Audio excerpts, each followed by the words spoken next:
O lea na hanga no i atu, ma whaamanatu atu e Peru i tangata kerisiano Utah ia. Ia tātou o atu ma muri ia Yesu i tua le pā. Awa, o le tātou manu. O le manu whaale anganga e le whaia i limo tangata. O le laumua, o le city, e le o Yerusalema lea o lo ia i nei le lalolaki. A o le Yerusalema fou. Whaale langi wa umwana ta penda Yesu. O le tātou whata whaitau langa. O Yesu Keriso lo tātou tongio. O Yesu le taulanga o le tongiola mai yanga sala uma. Talia o ia e a vea mau whaolo. Manetua, ele lei mo oe. O le ese tatupu Funeral Directors o se fale maliu Samoa o le tali foilea o taimi whengata o na o le malanga al maliu maleoti. E mawhai foi o na latu awina atu ma awina mai tino maliu o e pele mai so o se atu nuo lalolangi. Wala auno le ese tatupu Funeral Directors i le lua o no lua tolu fitu o. Lua o no lua tolu fitu o. Pea fiu ane ele se fulu manebalu Norman Spencer Drive, Manuka City. 24 hours a day, 7 days a week. Radio Samoa streaming live on www.radiosamoa.co.nz.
Ua na o le Radio Samoa se furulima iwa toru a mo e tautuaina o e ilaungangana fitu aso le vai aso.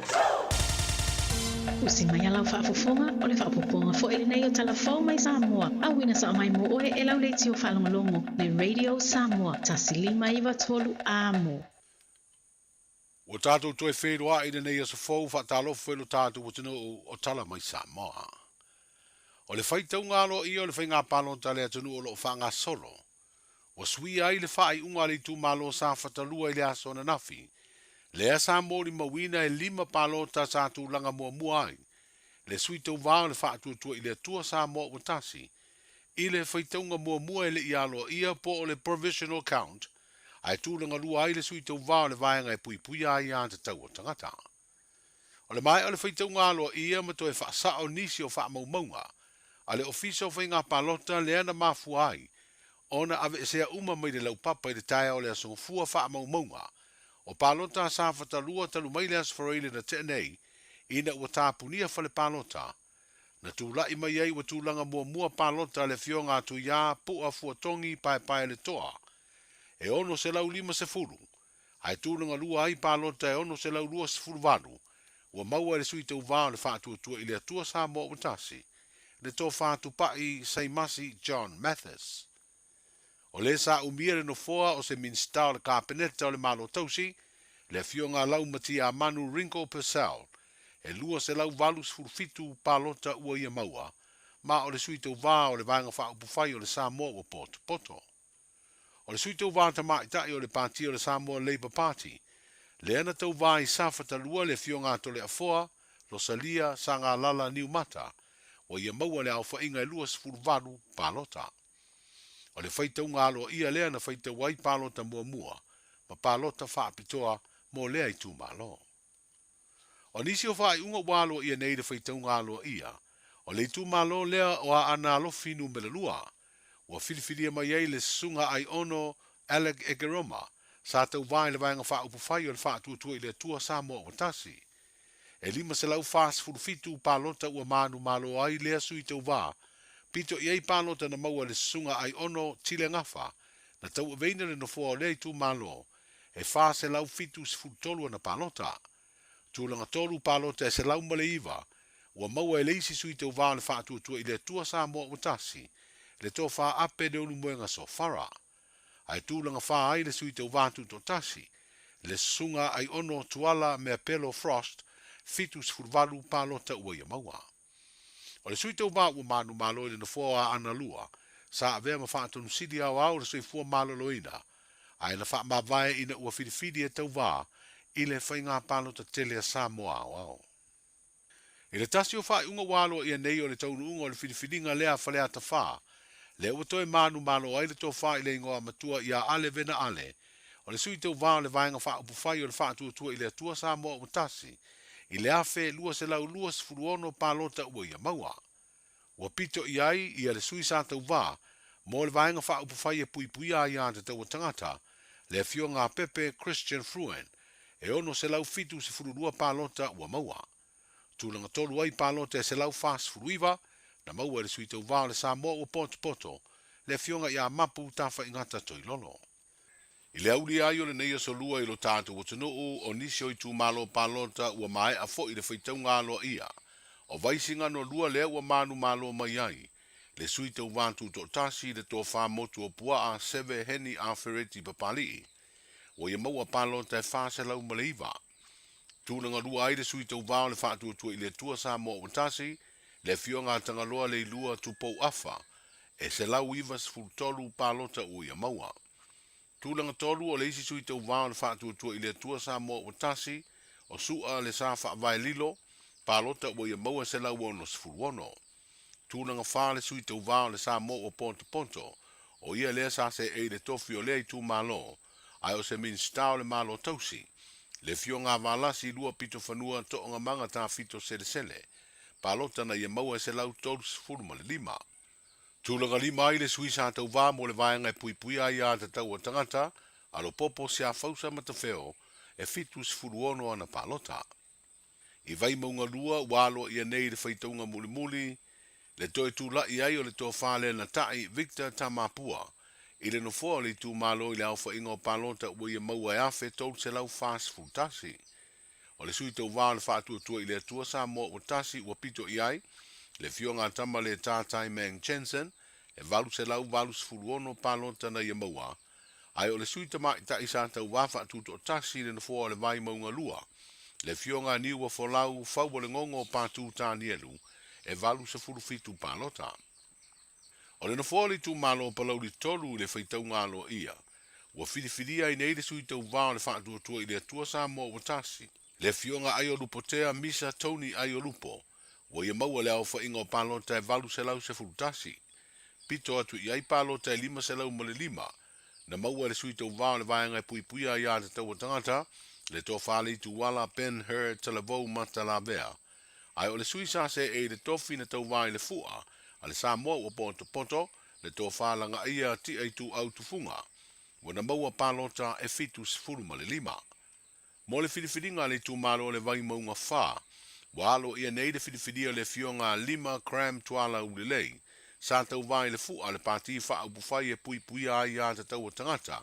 I le au whainga o palota na ia maua e awhe se lau tolu sifuru ma le fitu. Tūnanga lua palota iwa se lau fast food iwa ua maua le sui tau vāta mai tai. Mo le pati wha ubufai o le wha tua I le atua sa mo o tasi, le fionga tonu u fua mori amitua na imisi. O le sui tau vātu to tasi, le sunga vaya Iva na Eli, o ia maua palota e tolu se lau lua sifurulua. Pito I ei palota e se lau fitu sifurutolu o maua le sui sa se e le tofi o vai maunga wha, ma o se tasi foi o minstau le malo tausi. Le fionga wha walo Harry Jeffrey Schuster.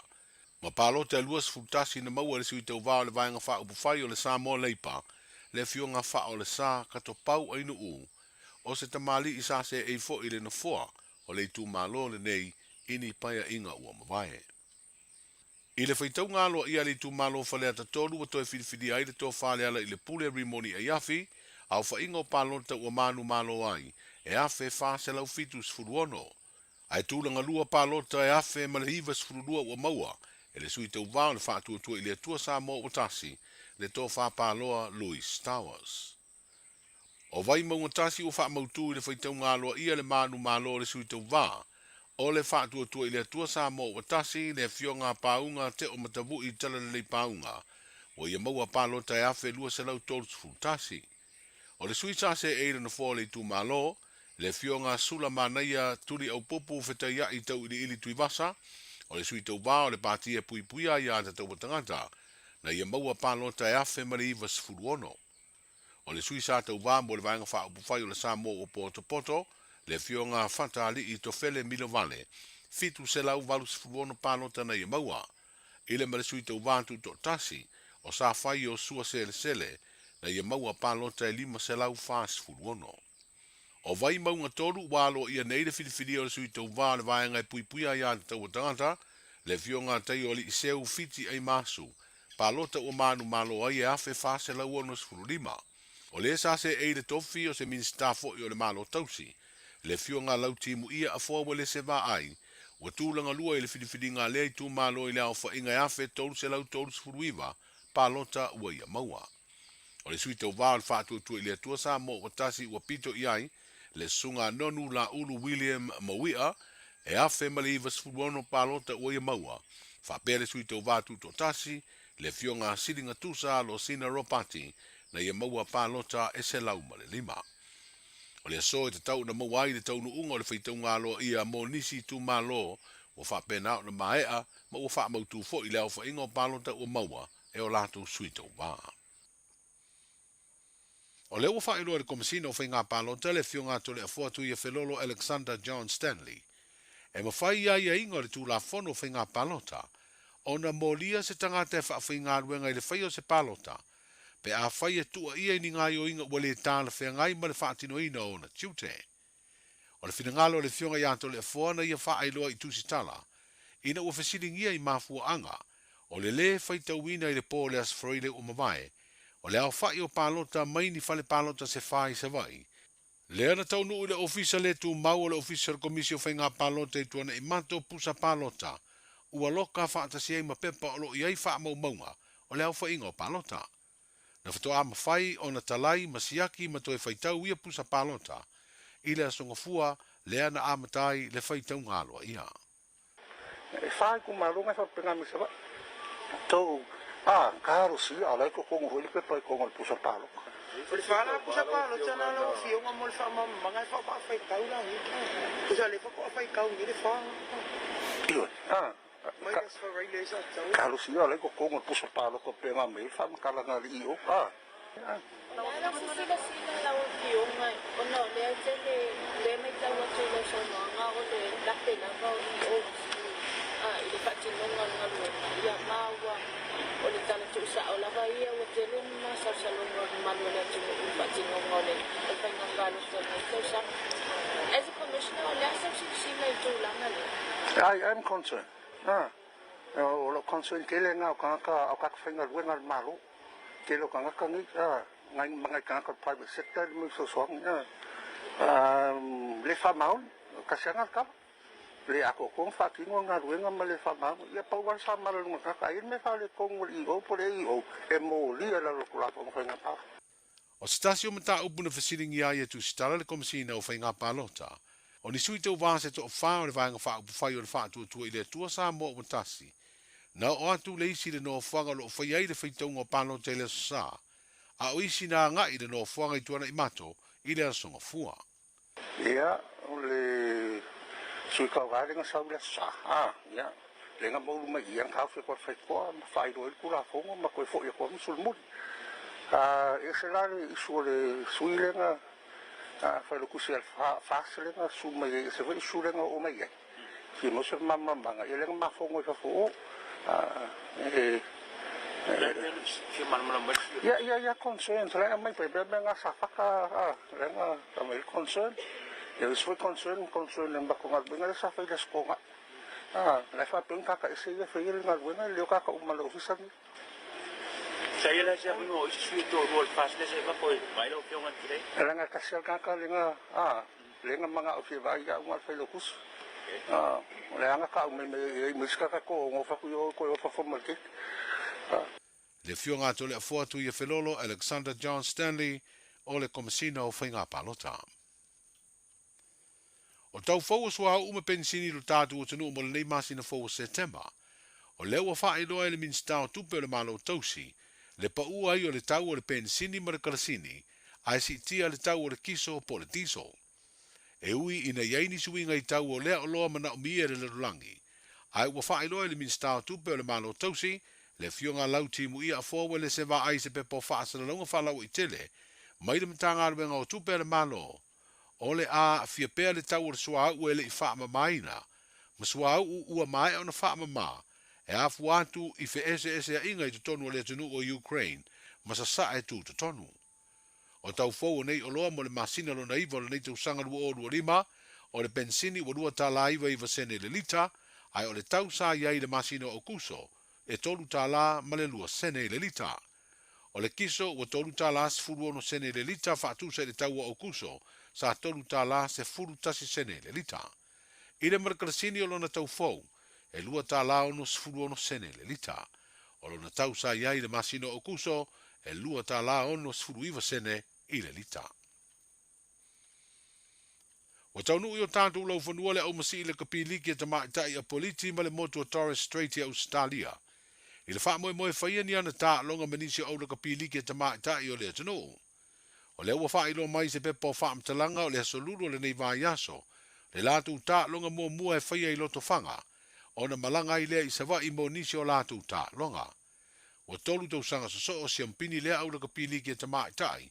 I tā miro sanga i tonu o Queenslandi. Ai o le vala ulia le pulenga le kapiliki e le atano o mafu ai o na awhea Samoa i le vai aso mua le nei o le masina fou o September. O tala ia o le nei aso.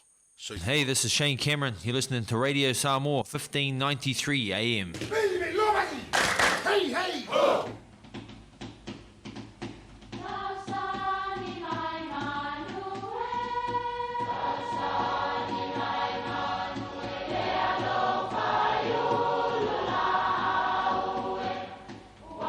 E o whanga manu i ululu o la au, awa e whawhanga i funga o la au.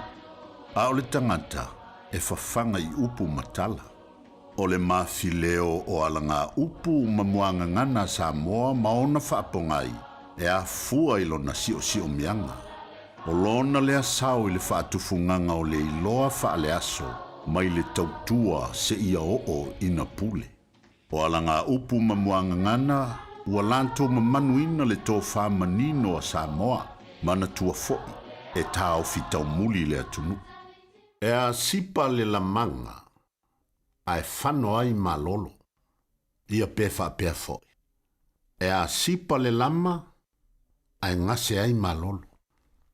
E whapea le tala sa alu le lama le teine o sina sengi le alo tuia ana wha pili pili ma sina laua.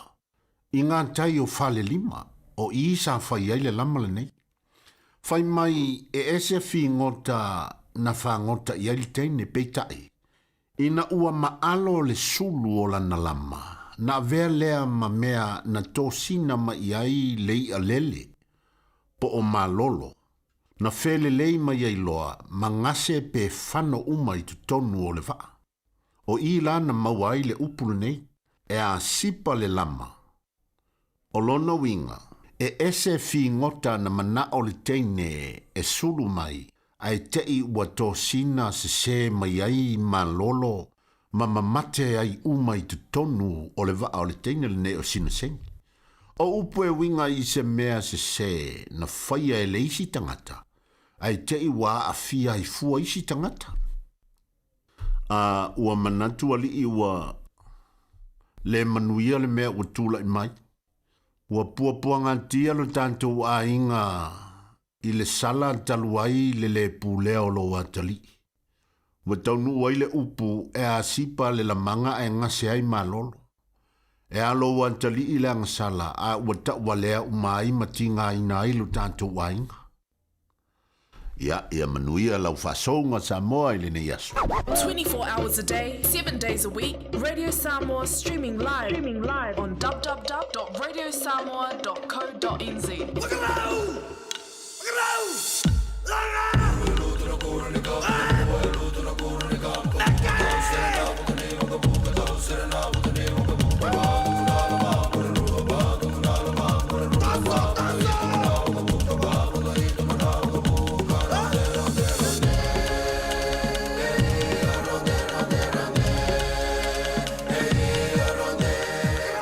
Ua whaafonga le tātou tinu le te whaasalawina o tātou tala me Samoa peo ne ele tau tua le tau whautanga vaia tipi au tanga vaia ia ele nei fui vanga le fiafi ia ma le nei fui ia salua I vaenga pei ona whaafonga I ele tātou tinu ia I tala o mero tutupu ele nei fui ia so wale whaafonga vaia le tātou tinu le ngata I le anto larampapa au Samoa nei New Zealand au se Talia Amerika ma so se tunu o le nei lalulangi ia whatase ma le taurunga o le tautur sunga ia a siawa Antonio Tupea ma le tātou por kalabelena ia o le maufa Samoa moni pe o ne iai le nei fui vanga le fiafi. Tātou talana mai Samoa pe o ne iai le update ia o le toe whaitaunga alo ia o tātou whainga pālota ia mai tau atu iei nisio sui lea sa manu malo mai I le whaitaunga mō mua I le pō le aso freile. Le alo ia peitai ia le ua whaitau a fo ia isi ia palota fa bitoa ia la ua malo isi ia fa inga ila konga nga mua manu malo o fainga la le nao le tulanga le o le faitaunga o palota ia ma atoa I male vaenga lea o le anga I o sui faipule ia ili no fanga I tonga I mato ia a olo ia ile tula fono le komisina ma fainga palota e sa tapu o na tu vai se isi ia se sui faipule le no fanga o lo fai ai ia le whainga palota por whaitaunga o palota ia wa le longo sa ia fo ia I la tau le tula fono ia manga ia I o peitai ia le lava fo isi lo ia le sama le tula fono ia ale sunga le komisina ia fatasi ia ma le officio whainga palota ina ia aua ni ia isi ongo aku I o le whainga paloka ia peitai ane ia le saulunga I tato news le tulanga le napi o na iai o le mea malia I le tūlanga le o le whainga pālota. Leo te ata nei le. E leo tilo atu I sui tutu teito tasi. Mantua fo sui teito tasi e le ini ala tu anga vatau sa wha ngā solo le taimi o le whainga campaign. Lea sa faile anga vatau ale fast ia ma faile lanto roadshow ia fatasi ai mal hate LPP le foi sa faile lanto roadshow o le sap ia sa fai foi le lanto roadshow ai eva ile lau fau malu sui tu to tasi o le fesili o lea iei sui tu to tasi le manu malo mai ia lanto i tu malo mo mele winga o tala ele aini anga vatau sa fa nga solo le taimi o le fai nga campaign tolu pati tele ia sa fa nga solo la to anga vatau ia la to campaign o le fast HLPP ia marsap ia ai fai le leile ta faonga male vai vanga ia a sui tu to tasi masalo le taimi lia nga iei sui tu to tasi ia la to tu malo awani ngalu ia te oi e ese lava le malosi o le anga vatau po le campaign a iei sui tu to tasi ua sila fia e le tu malo ala tu ngaluenga ua sila fia e le tu malo le ngaluia le tangata i tu tonu e le tu malo vanga nai ua malosi le pera mai mau melo tala le fai atu vanga nai sa faise kufa kufanga sa faise kufa kufanga kele lea o le si stepule na o le tauwanga o le whainga palota le so nei o le ai whanga solo le teimi le nei whai taunga o palota e iei le tu malo sa o mata mata iei ma o tilo tilo ma o wha longo i ai e sau le pusa palota i o e ono palota lo iei to tono le pusa ono palota i to tono le pusa ai o aku le pusa i roko msinga ma le ofisa o whainga paloka whai kau aku ua leongo au o se fulu ua leono au o se fulu ia tati atu nai o autafa tati e o autafa vangare na whai e lava lau wha masinonga ia tulanga lana le ia nei ia tato whainga palota pei o le tala mua mua le na ia o le ma whai o na whafonga ma wha longo longo ia le tato tenu i le taimi le nei sui tuto tasi ia e la tu na umanu malo mai pe ona o ta o temi o sola tu salava pe le ini anga vatau ai asila fia le tu malo nga ruenga tangata le sa fai le tu malo ia matulanga o lana ngalue ma so swani initial le tu malo masalo o le fai ngo fia le na o lana ia foi nga palota ai a fai le lo le tu malo ai wa malo si le 20 mele le sa tele ina fautua tuaia tātou ia komiti o le sui faipule po komiti o le sui le alu e tauwa tautua nā aua ne i whaataua le palota wae o mange le vevesi linge e ei le sui o le malo ai koe pa ua le mele o le kufa ngā kupe ta tonu melau tala leo fai atu e toa tele sui le manu malo le teimili nei o le a le to e whaonga ina la to manu malo le teimi o whamasinonga. O le whainga palota. Mai mau. Ma fua mai ia i le mele o le tufa ngā tupe po ala. Mo ia i mea ai ia matu i visi tūlanga. E peia o le kupe le mea sili o ngā whainga ka. La whaku fo la kungu o kako o le maku a le malia i vai. A le avaku le se lau ka la, lua se lau ka la, koru se lau ka la, e le mamulu lau e kisi. Ai mangkua foi, o mea nei lalo le tū la fono e whaasa. Lea la whea tuela o ta la mai mau e ele sui manu malo e tele ana palota le ele taimile nei. Ai kifa ko ila loma mai mau le no foa. Pe a wha maoni ele soli tū la fono wai. O whanonga ko whasikele o kangi ala saungi ave morwhenga paloka. Kangi o mengi o whako singa, me o whato sina. O le whato sina. Ianga mai mai a koa leo le kaukinga, po le aso whalaile, aso ko ngai, alu i male aso sa, aluako i manga ngafi leo aluako i maringi aso, maringi vai aso. E leo mai loa la, masalo pe umaro le whakau kongo o le malo fau. Ia a vauro ma le whainga kangi leo o iai. Kangi isi sui kawa, isi sui kawa. Sau le unga mai i le whamasingonga. E whaia inga oma. I le ma whainga lua koe o ngi whainga paloko. O mena te tau ona fuile mana tu le sui tau va. E iai isi sui tau va, ma mau le malo, ai fai inga mai i le whainga whamasingonga, mai mau. Ia, anga o le 5 se furu kāla, le mea ngā ave. Se lau kāla, le mea ngā ave. Ioi, e kasi ala aso e koe lau ka vale umar se lau kāla nga, kasi le aso e whaakau ko me ai umar ngā se lau kāla. Ia la mai mau a to le tau tinga. O le whainga campaign, a mise ia le whainga pālota le nai ai. A tātou ili nei tau sanga. Tali tonu me lau, tale lau whai tui toa tele sui, manu malo.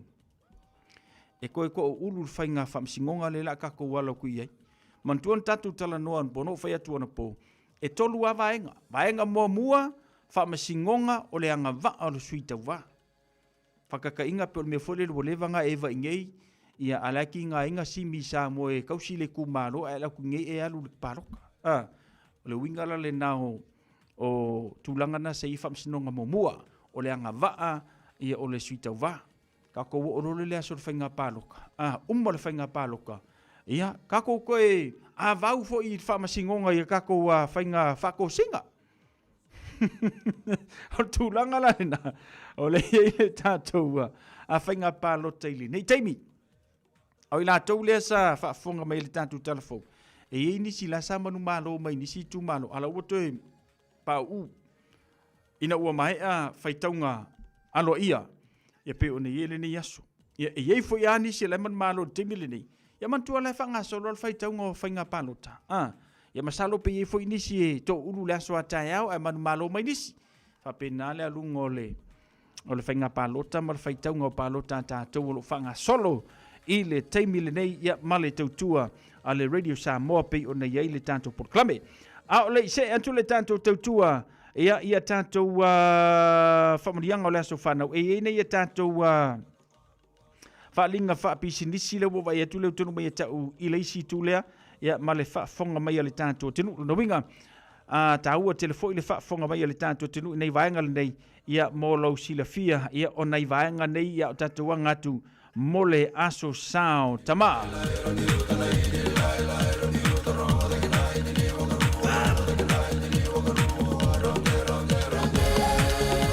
Lelai, ona ia tātou whaasila silanga le nei mole promotion la sao tama, e le lei se whaasala laula kapia lau tama. O le avanoa le whai ai se sao tama i le tauwanga, a le Radio Samoa tama whaasala lau. Mole aso whapito tama lua olu 5. Pu e mai se video pu e tusa ma le tolu sfulu i le ono sfulu se kone le umi, o lo o fai e lau tama se whatinonga o le fofonga ina o le talonga, a le manu Samoa po le commentator, lafo mai lau video i le upenga ta whailangi, www.radiosamoa.co.uk/dat. Ia po le Facebook o le Messenger le Radio Samoa, e whaangata video i le aso whao se tema. Whangata tātou video aso sao se tema, aso whao se tema. O le tamae Siliana reaction lunga le tātou Facebook, o le a manu māloi se whailonga, mo le aso sao tama. O ai, o le a avea ma tama whaasana lau siampini, a tono lau tama lea, manuia le aso sao tama. O le nei whapitoe anga wa ai tama umonu sila, o company nei walanga longa inga le tātou tauwanga, o le bitina la le kitchen se male tāno clothing, le ngata fo ilea ia o le tātou talonga le manu Samoa lewa fo fua ia mo le nei fo i masina. Ta pena lau ainga atomo se tā whaonga, manta ngō fie Rotorua. A wale talonga le manu Samoa ma le awafiti le aso ono se tema whaia le i Rotorua International Stadium. I le aso tolu, i le tau le tolu i la wauli, tau ngō fie le tau o le pepa, mata ma le se fulutala ia ma le lus fulutala mo tangata matutua. Whātauroni tau pepa i lungo le tātou penga ta whailangi ticket, master tau koutar and set. Whetau i le lei ma le tālonga ma le aso sao tama. Tele no whanga i Rotorua e whaatawha whawai dance ma le ainga. Ia, ma le tālonga le tātou manu Samoa. Go to manu! Ia le na, a maua sa wamano le fiafini ne whamele vanga na give away a double pass. Sorry. A maua la se tātou wamano le fiafini nei o le awhaile tātou give away. Ia ma le tātou tapo pasa wala ma fwoi le tātou a ta'alonga le nā le manu Samoa. Ia ma le aua fiti whai i le aso tonai.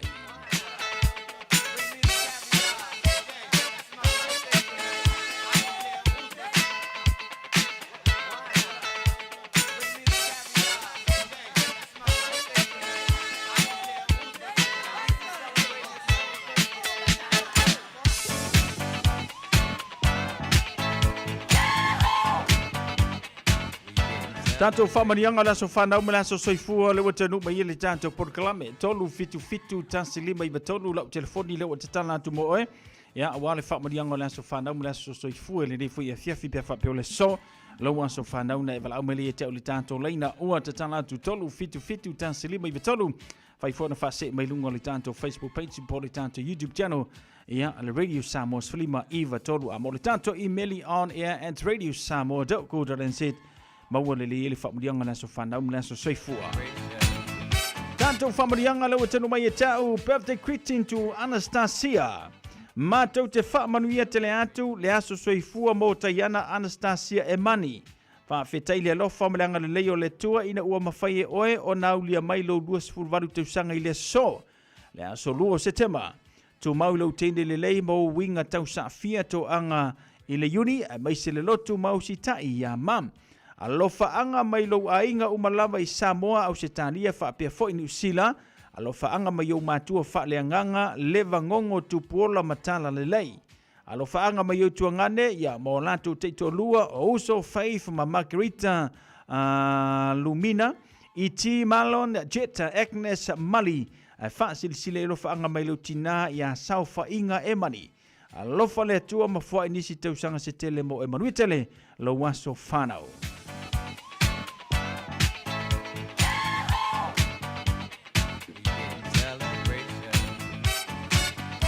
Leise tātou aso whanau le watanu mai le nei foi vanga le fiafi mai a Debra Petelo. Whamarianga le aso whanau o Rikau, Elena Tana, e Roni o Manu Kauhait.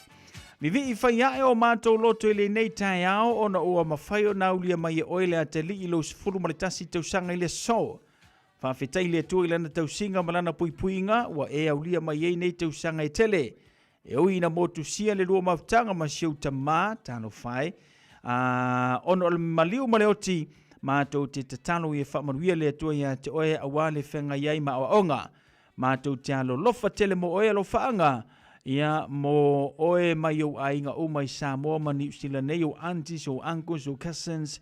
Ia lo nana ma lo papa lo uso ia Eleazaro. Ia ma lo tua whawhine to tasi ia rinae. Whapea lo mam. O to ia ai whaasirisilia Nathan and Senaida from Otahuhu. Manuia tele, lo waso soifua i le nei fuivanga o le afiafi.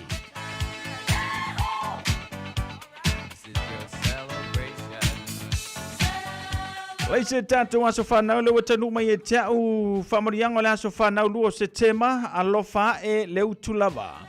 O alofa anga ma whamarianga mo le aso whanau o le grandson ulu matua le nei ainga i le so. O mantao la Giovanni, Josiah, le utulava o Papa Totoe. Via le liu wa e aulia mailo waso whanau o no lona lofa mlona anga le lei. O lana taitainga, malana puipuinga, malana wha malolonga mo oe sa le mawailea. Ia e tue maua nisi aso se tele le lumanai mai le atua. Alofa anga mai eu grandparents o fisa. Alofa anga le utulava o uso mankao ia ole masanga canso masavia ma utua whawhine o Tchei ia ma Lorianne. Happy birthday to you, maruia tele lo waso whanau ile nei fuivanga ole a fiafi.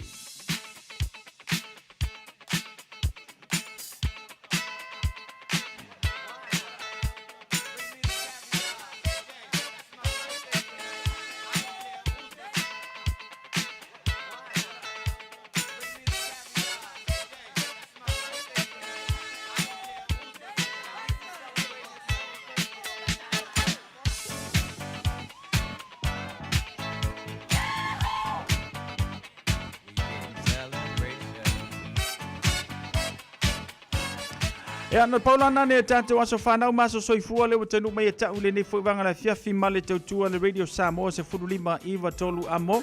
La to umalawa ua aulia mai le soto aso whanau maso soifua. Ia, ilanga le leo le tua mtu whapopo ni siao se tele mo o tau mai le pulenga ma la uwhingalwenga. Radio Samoa se furulima iwa tolu amo. Manuia tele o tau aso whanau maso soifua.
Fea kala kala ngoa ini kama Peila e oki a o fōlinga Tau fia kama i a lo me makiwa Ia te fia fia e ola i leo langa E te lefia whaia ina i si tama O ia ue panga o ele tamo le asa E te lefia osi a e te se i whanga O te lefo pole lava i leo langa Te le ika o pe ausi i le vasa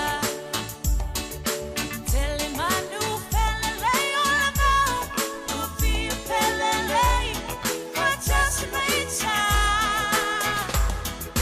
Nei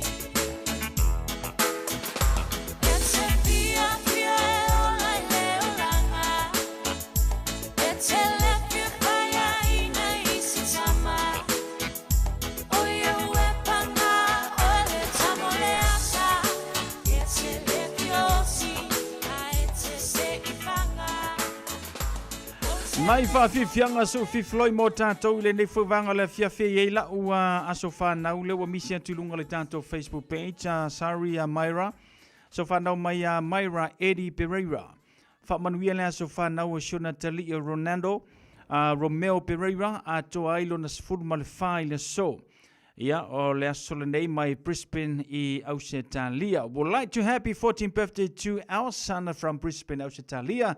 Ia pi ona yeli tanto por klame le nei fuwanga le fiafi famurianga le na ma ia Myra Eddie Pereira ia ile atuanga o se fulu fatu sanga ia o Sionalo.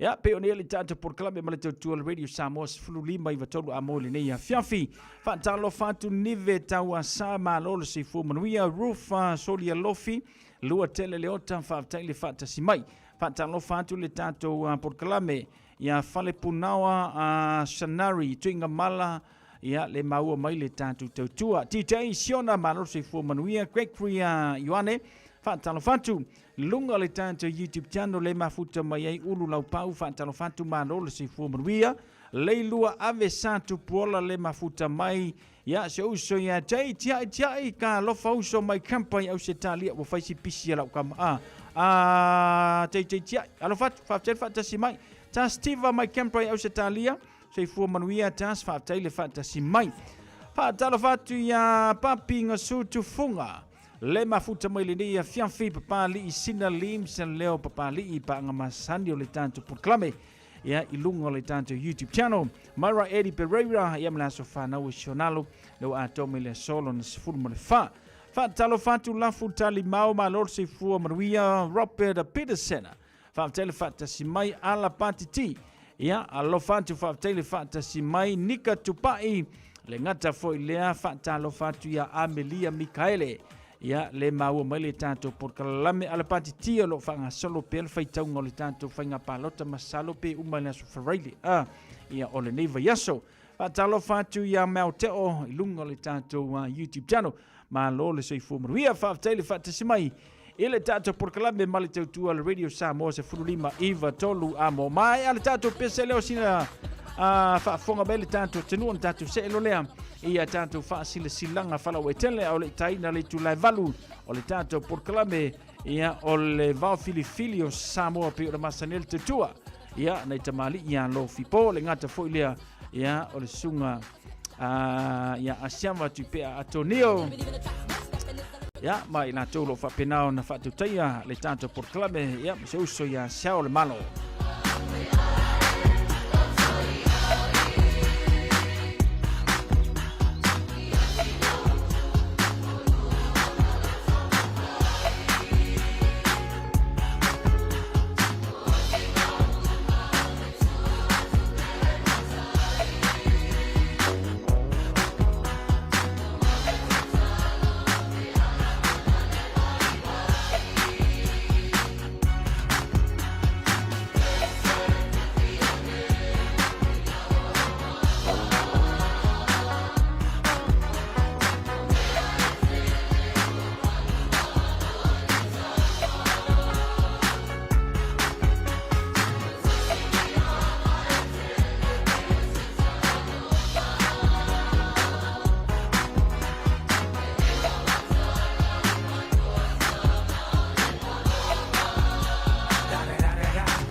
O e sila fia me whaatino e mawhaiona e umia i so fale motu le lumanai. A whai fo i so fale motu, o e sila fia me whaiona whaatino ni isi o fuafuanga e whaonga aire equity o lo fale. A wane e misiere por kalame o le malu i fale, ia fiafi o sururu ta itasi le se fulu e te aile whaa. O le a e sila fia ai au wala e mawhai e ona e umia se fale motu le lumanai, ma au wala e whaonga aile equity o lo fale motu, e whaata wai se isi o fale, le por kalame o le malu i fale, ia fiafi o sururu o vaiaso ta itasi se fulu e te aile whaa. Beta Drive Doctors i le taulanga whaatau i maangele, whaapea manrua. O le vainga o so ngase pe amana o mia. E whaatino e fo i matuipui o le whana witi, o tuipui la COVID sfuluiva, mo i la tau e sfuluan tausanga malunga atu. Whaapea matuipui o le flu.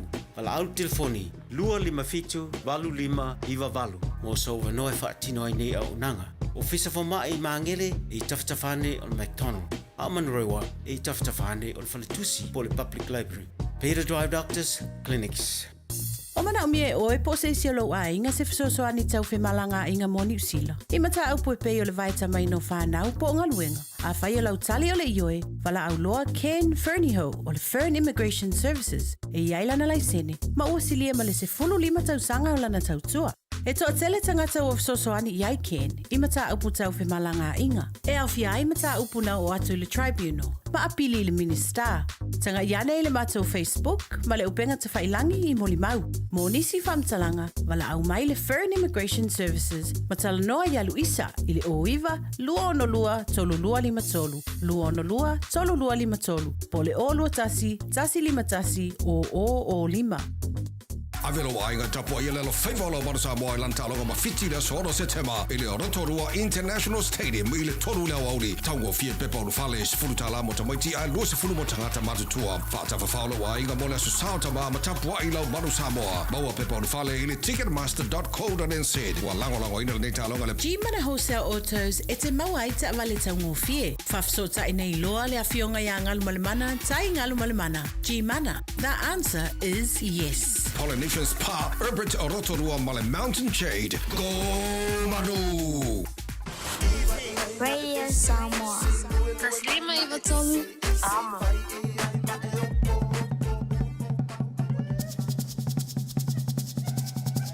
Na ia tātou whāsilisilanga whalawe tele, leo tenu mai tau alo taina le valu, tāna valu le tātou porklame le vāwhilifili o Samoa pe o le masari ai. Ia, le tautua ia fiafi o salua vai aso te itasi nei e tātou whāsilisilanga leo tenu mai tau le nei fiafi. Vāwhilifili ma le tātou tusi o le songa. Awane ngalo saulo mingo le tusi o le songa, whaatasi ai ma le lolo mingo le vāwhilifili.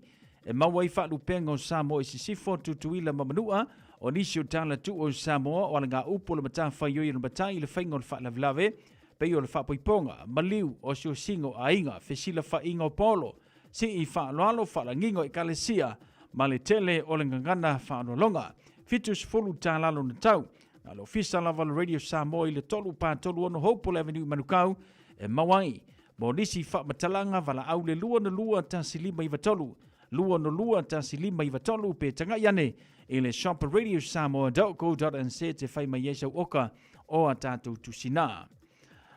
Ainga sa ta whatoa iwa, I le awa ma le whanalo e te tawai mātou te wha silisila antua I e whapea.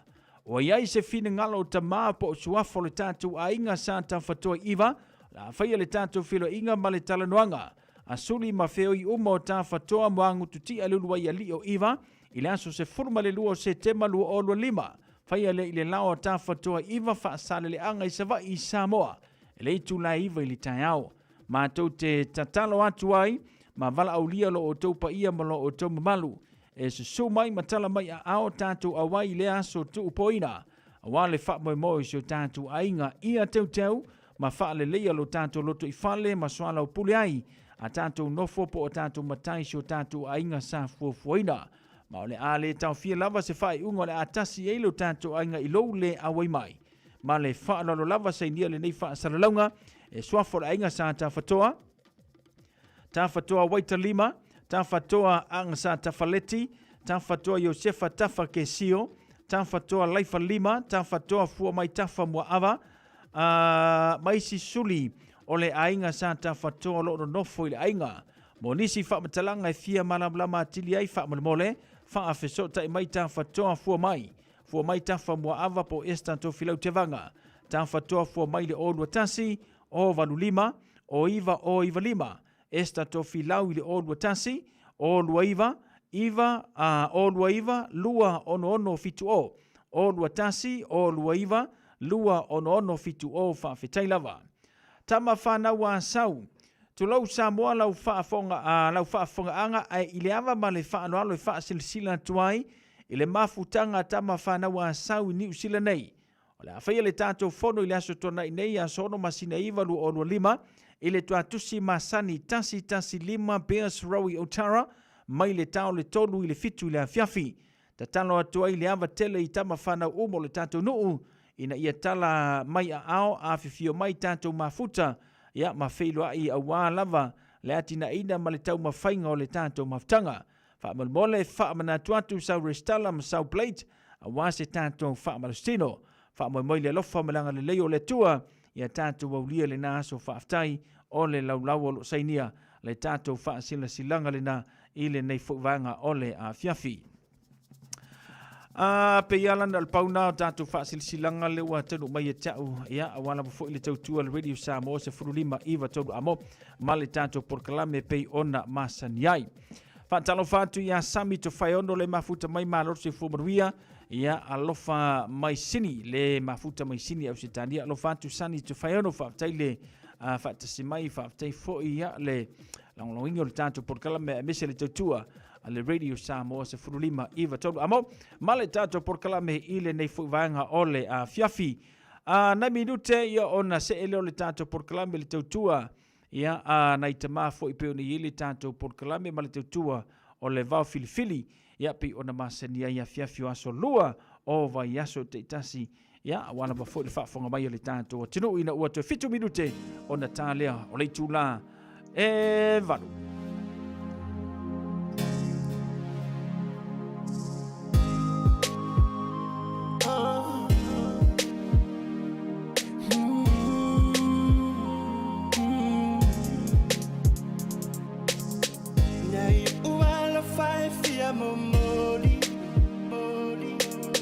Wawinga ame umailo utafi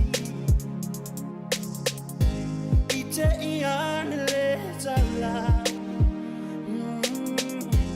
Aiwa ululu matafola Natafa sua ile alofa Talang noa imana onga Tangilele malongo tino langona Tele fia fa matal tele lo ale mafuanga utele lo hai na lava e a o fatali le no o fatali ai a faila ava ai alu le te fetawi le no o fatali ai o le fatali Be one oi ai mo I amo le sami na na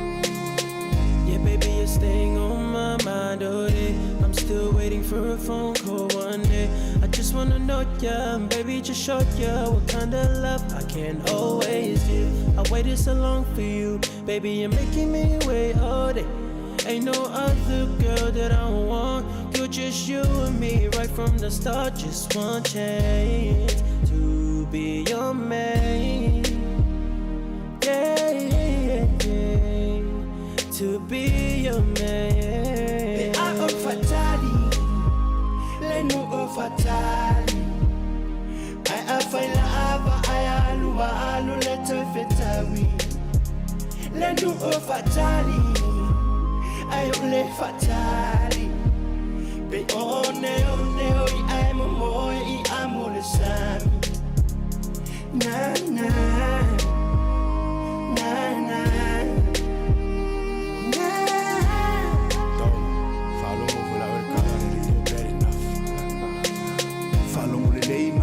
Sio uau o lo fa ma ulangonga e fa avavau o Oi ai panga o le ngei wale kaulau Sa o whakali e pe ka ikele I sau Na ku fesili I lo loko pe ai sea Pe mafua o ngā oha o e sau mai kua Po lauwa ai o lava lava e pala pala Ai o ngai ngofo le fale o sia uka maa O a uka ale o fo ale vavenga o e iai O aso o mai le Facebook e ngā o low life Ai au vidi aku ai le ai sau kali mai But that's alright Va ai le ngu I le fia iai Fai mai o manu le le fele le ma le fia fia Ai sili Ai fe mai sili ai ta ua Anu ia oe ma le fia fia Ave ma oe lo falena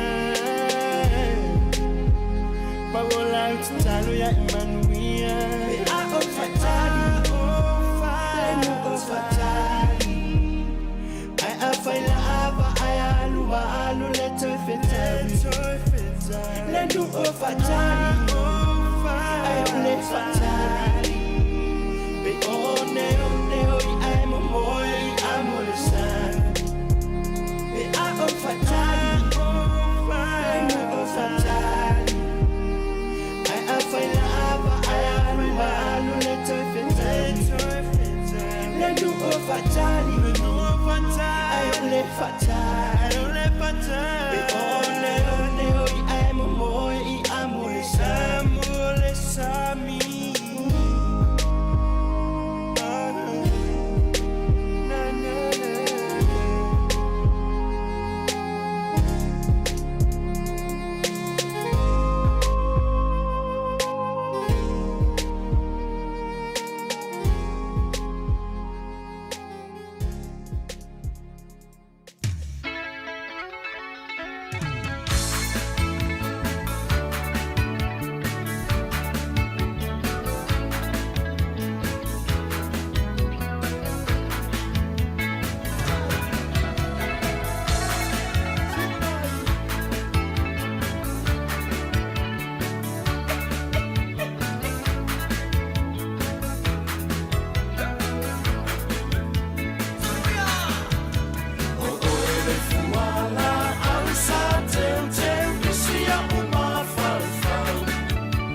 Lawa tula mai le tatu taimi le nei fuwanga le fiafi watasi le minute wa te ale tula evalu.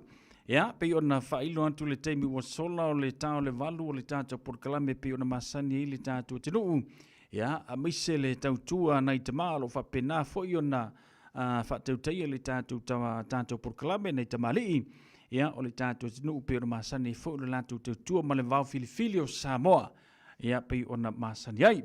Le lo fatasi mai ya le sunga ya lofi po ya wala fo le tanto por klame pe ona masani ai ya malatu sa fainga ya fia so luo va ya sutitasi fatalofa ya ma fa filo ya tu an lofi po ma lo le so fumruia ma lo fo le tawata i fe au nga wenga pe ona yeta tu le fai ungo le lava yaso ya le ngata fo le o tanto to ai to nu mai le nei fo ya so lua ya vi le lofa mlanga le leo le tu le so fu au ona. Ya, ole vai aso na se mawai atu nei lea sa ta mafuta i nei, pita iane, ya, na wai toi tu mai leo tau atinu i nai melpone au se talia, ya, ai olo tu maupea, ya, le ola malmalo si mai lea tua e faa wawai pea, ti ute, ya, mi se faiwa pe ona masine. Ni maloro se fumo ruia, le fipo, fatalo fatu? Ya, akaro paku, lau sungo sau, maloro ngarue, fa fo ina o tanto po kalame le nei fiafi. Ya,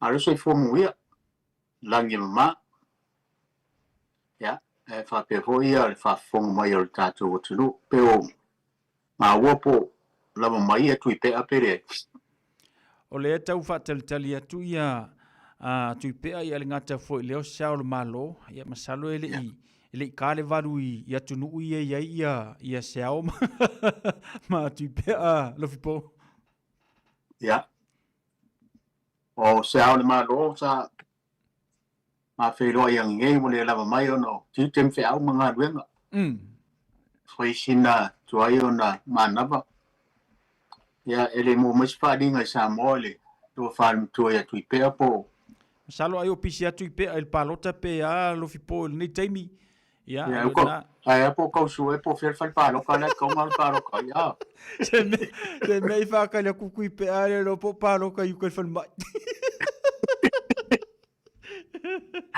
ya wallahi fa tai sa ya wai o ke no e ke kiu ke ra sau e kasi ari kurar ka po kala ya fa tai le fias mo foi se fero inga mo ya sa ka fero i for na va yas inga ka ko le kio fa ser la ya pe tai o le foa to e tu va mai nei mer pone me lo no fa ma ye ma wai ya fa tai ai le lo fo le ri mo nei so ta inga ta to te so ta yai ya o te talitonu a fai fanua ma o mapu fo il tu sivia faiva matiute stofi o tato to no sa fenga yai tato o to no i Samoa ya fa per fo i so staff o nei la langi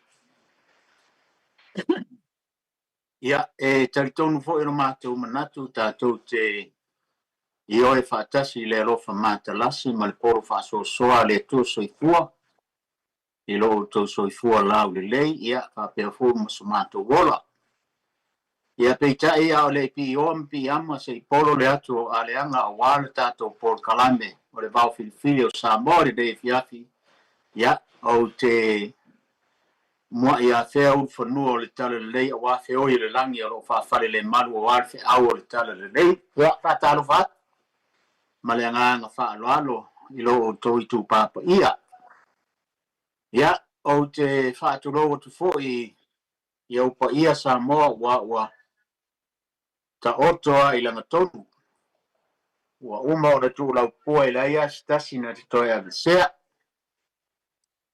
ia pa ia wa ia a inga matama fo i ma inga tu mo pule tu au mana taua ia a inga i tai ma le va au fonti ia te ngane fo ia le motu sa ia sua mo le vai fanua fo mai tu langi ia sa ole msale o mo le lau niu sa lua tama le no tele ma to le fale ula ia Samoa ia o ia o le tunu mala e fa taro fa tu po kalame o le vau filifili o Samoa wa le au maile se taimi tau no mai le tō whāni tua ia tui pēa.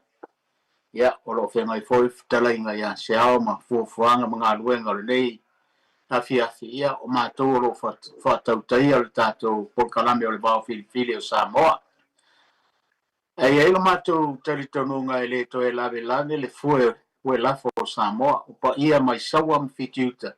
Ia, se ia pa ia le whao sawali ia po Filifoi ma pulitu. Ia, o le tātou Polkalame o le vāo Filifili o Samoa, o le whaasoa o tau finangalo ma so mātou manatu. Au lava sa mātou tua lalo, ia, lea o ia lau puata mwhainga, ia lea o ia fo i le tātou Polkalame o le tātou tunu, a ia il manatu. Ia, tātou te whai mālua o tātou whaiva. Ia, manuia lau whaasoa mai le nei fiafi. Au te toi fia pa il tātou Polkalame le vai aso taruai, ona o le tātou Polkalame sa tātou tala noa i mo meo wa fo o meo ula. Ia. Le sa tātou tala noa i le vai aso le ntene. E peia o masani fo le tātou o tunu i telu o ula pua, o ula lau maile, ula lau fai. Ia o le ula nifo. Ia ai peo sa tātou talanoa i le vai aso taluai. Ona o le upu lea ua, ia ele whape suia il Polkalame. O le meo lea ua, wa ieri tātou o tunu. Ai lau fo tilo ma wha maumonga lo iai. O le ula lea, o le upu lea, o le whaasolo, o le ula lea ave pe ula lau po le ula fala, po le ala se ula pua, ia ta o le whaasolo pe a whape ave ile tupao wharepop. Ia a o le ula lea o le se eise taimi o le tātou toi o le iai pe a whape ai. Maua se amanoa i le taimi muli le tātou Polkalame. Ia ai aona tātou amata mere nei fiafi. O le mtaupu leo te fia talanoina le nei fiafi o le e ai le langi foi le fasino i le tuia ana o le to ulu au ta. Ia whapea foi ma le tawhea o mori. O langi e fasino le tuia ana. Ia o le maufo ia le tātou Polkalame o le au forosi atu i ruma mea le tātou Polkalame le nei fiafi. O le to ulo au tā ma le tawhea o mori. E iei le tala e mafuai ia langi e lua o le tuia ana. E whapea le mau ma le tala e whapea o vaisau tamatom sa pini le tama iti. O toa ia e tō lua na tō fia la te leo ina le vaisa o le tuia ana. O le vaisa fo i nei e whaasa ina lava ona so na soli stas. Se i vangana lava le tuia ana ia e whamalo ma ta ele ai. O le tasi ta au fia nei vai na mafua ona maualo na ingoa o le mataiva. Ona o le tau mataiva sa pini li tama ite. Na velo ai malafo tua i lalo le toa mai sa vai. O ti o le ola. Na po e ola ina e sa pini mwai sa mo whaatonu ina e lau maa i o la tōponga e isu. Matasili talinga e tanu ai le langi. Ia po le mongo le tuia ana. O le maota leo le tuia ana. A o fio pea tuia ana i langi. Ma ua whaasolo ina pula la ngotolo soifua. Ai sa tu mau pea lava no na malosi ona o lana masani sa whai iaso. E iaia na au tā e nofo lava i lona maota ma tātā aima. Te tele ma o ngā punga. A whaila e salalau ma ta ei nei maa ma punga o na tango ane lea ua tau aifo i ngā tai o langi. O le mafo anga fo i leo le ingo o le whanua o pai punga. Ina wo ili tasi aso au iai lona fafine le tene e ngoia whanga i au pā i lona maota. Na whaafose e ia o na tiloane le tene, ua mamuru peto unu ese au tā atu ia ana mai o na lima. Ma ua ilo ai e le tene ua maliu tu ia ana. O na adwane lea ua alanga leo tele ili tangata o nuu mawhapea, ua to uru au tā ale tu ia ana. O na langa ane leo tangata o le nuu ma le tu malo, ua ilo ai ua tu malo mta ape papa ya tu ia ana. O na whaanono ai leo le nuu ma le tu malo ai maise, le wha le iwa o fta ngisi maolato ua langa whapea, ua mafuri langi ya tu ia ana. O le mafua anga fo ina o langi o le tu ia ana.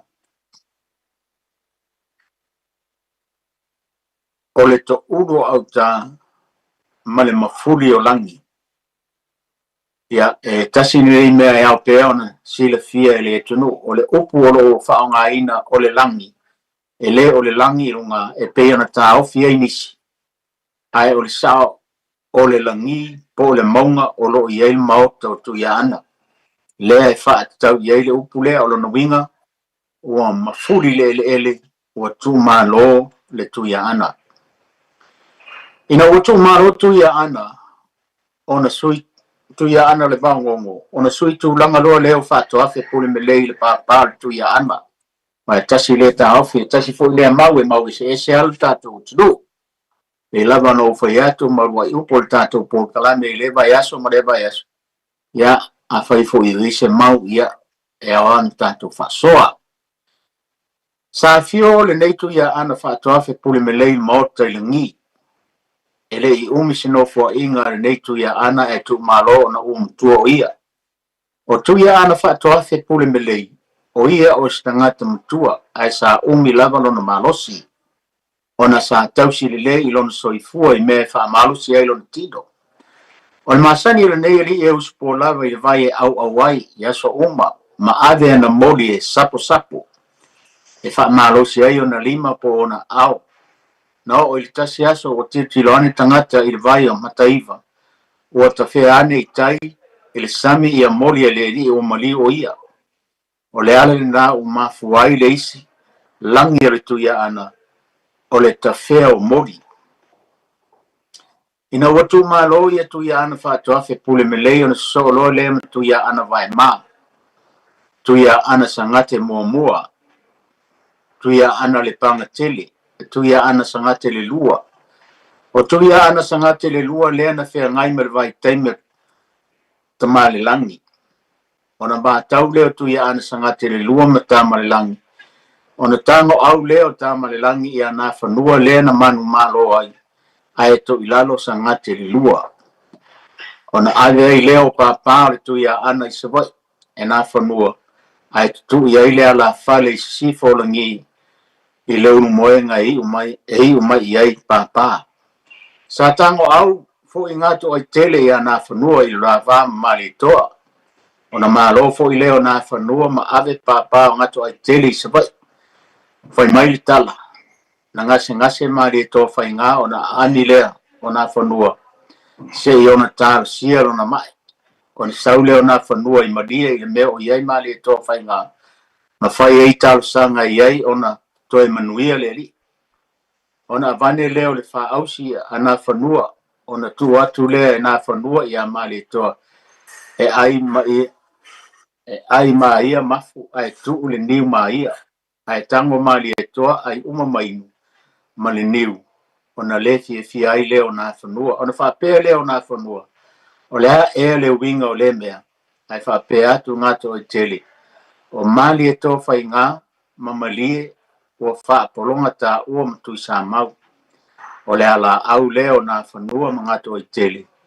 E whaato i lalo ai mali e toa. Ia o le talo na i langi o le tuia ana. O le tawhea o mori. Ia ma le to ulu au tā.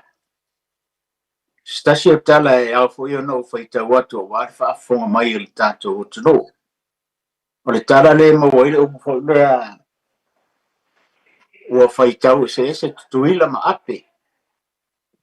ua faitau ese tutuila ma ape. O tutuila lava ma ape na malanga i sa fotu la fai e tusa ma le finangalo le toeina o le ulu o fanga. Lea na mafuai o na ave le lia se lani ngato. Manatua, o le vaitami tonu lea na malanga ai tamanei na fetau i tonu ma le mai o le taua. A le tufunga ma le tuia ana le utele matangata wa ana. O le taua lea e whaapea le mau. O le toi fia au mai o le tuia ana o le pule lea sa ia le tufunga ma le aula.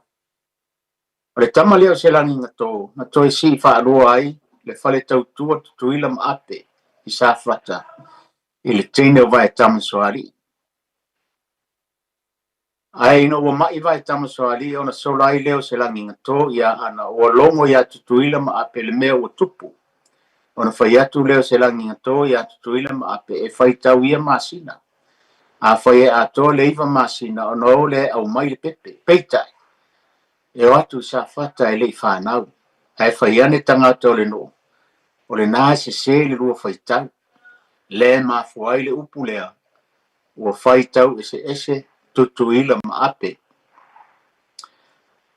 O i nei fo ina ma fuai le wha umi o le ingoa. O ape moe mana tu natu. O le foi mai o tama ia, na e ai tutuila le niu, a veane se niu, e whawhanga ai le pepe, a e luai mai le pepe le mea ai fafo. O na momoe ai le i ngā uta, ina ua pō ai ala ane le pepe, ua pa u eselo na pute, o na whtangofi ane lea ua tanu i malala.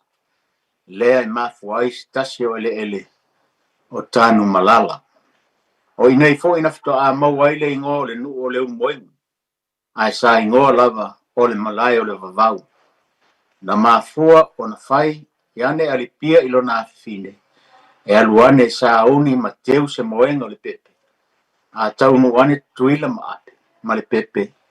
O na faa moe ai lea. O le upule na o fai tau ese tuila ma ape. Ia, e masani a fo iane faa o ngai to tele o le tuno. Mai se tato fare o polue. Pe fa pe vo le o se la watu ele fetau i mare taimi ta mai ate o e masale ana fa nga ia. Sa wa ya le upule fa ya tuila ma. Wa fa tau ese tuila ma. Wa ese le men ta wa to mo ese le mele wa sa wa. Pe fa nga fa pena le upule na fa tau ese tuila ma pe. O le si tātou tala le whape amu ia oe e te ala mai i pu e o manu. Amu ia oe e te ala mai i pu e o manu.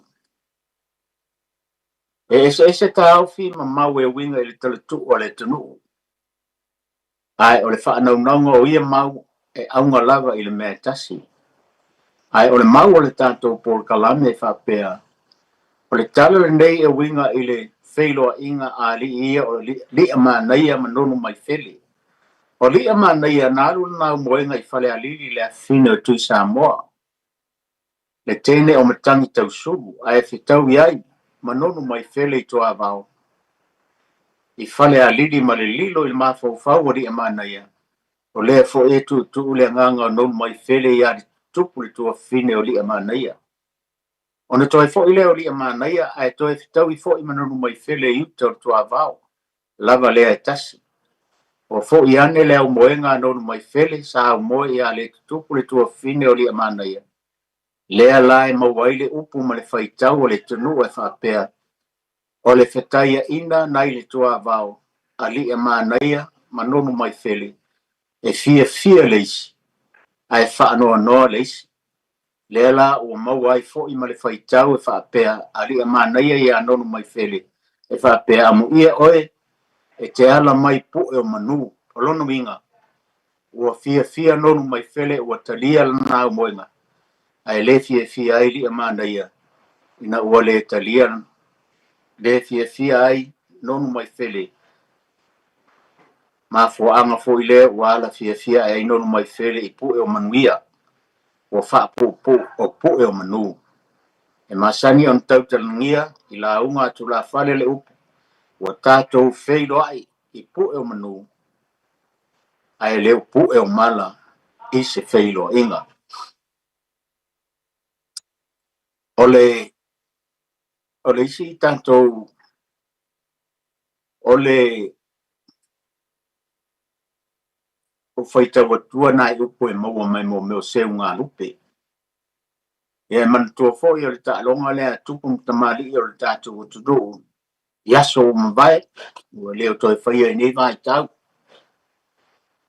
seu galupe o le tala e ua masani ai le atunuu peitaʻi ua toe taumafai le tatou pokalame e faamatala auiliʻili na ia manino ma malamalama lona faauigaina ia masalo foʻi o le a le afaina i le tele o finagalo o le tatou atunuu.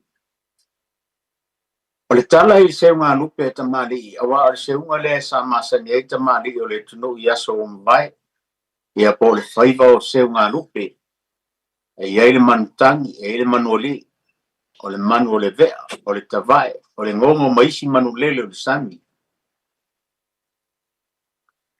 O le tele o tagata latou te faaaogāina nisi o aupega e tapuʻe ai manulele e pei o le manualii e faaaogāina se taifaipula e mafai foi ona puʻeina se manu i totonu o le upega e taʻua o le faga.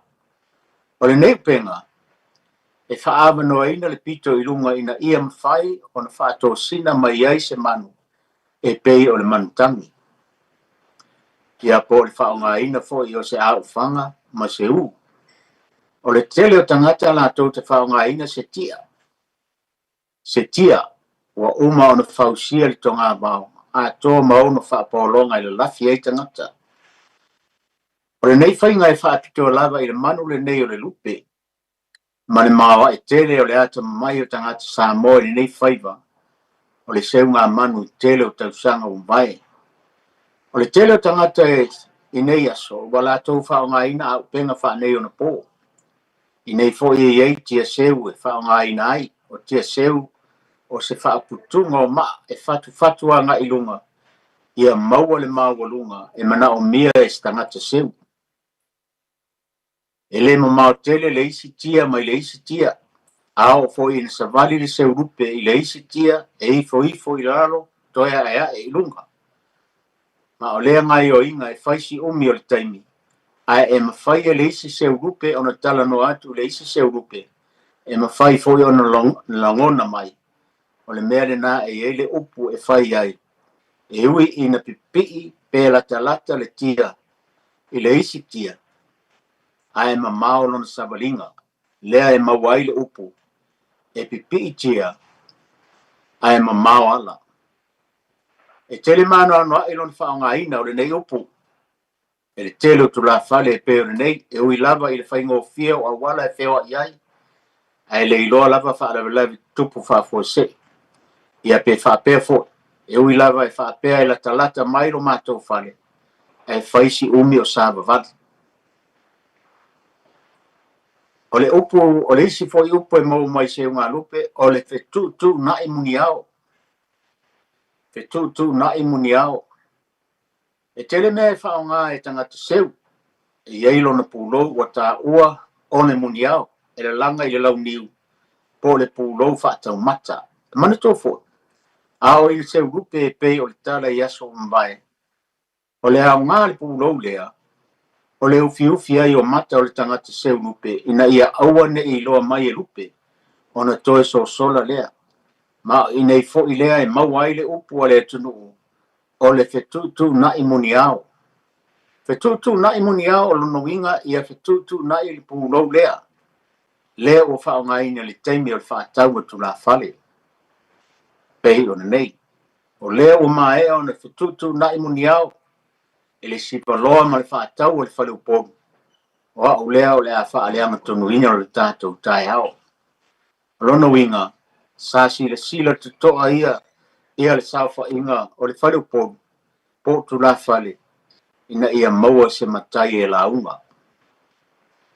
Upu lona lua upu lona tolu o le a e seu i falemua ae ou seu i fale vaai o inei foʻi e iai tia seu ua taʻua nei o le falemua ma le fale vaai e pe ona ia le tala le atunu e masin ia I se unga lupe ali o le fauseu maurumu fai mai le tala o le ali o le fauseu o le uponu ai o urumu o le savai na malanga le fauseu savai nei af mo le la se unga lupe ma le ali o urumu awa o urumu e lua na tia seu o le fale va ai ma le fale moa fai mai le tala na taunu le ali o le fauseu savai il tai au po ona usu ane leo urumu malana ava faatali ai fai ane le fauseu ia tu ia na mea e tatou amata se manu o malu le tai ao ona faapea leo ona faia faapea ane leo le ri o urumu le fauseu filifili oe po o fea le tia seu e te manao ai po o le fale mua ia po o le fale va ai ona faapea leo urumu ia le fauseu o le a e seu I fale mua ai o seu I fale va ai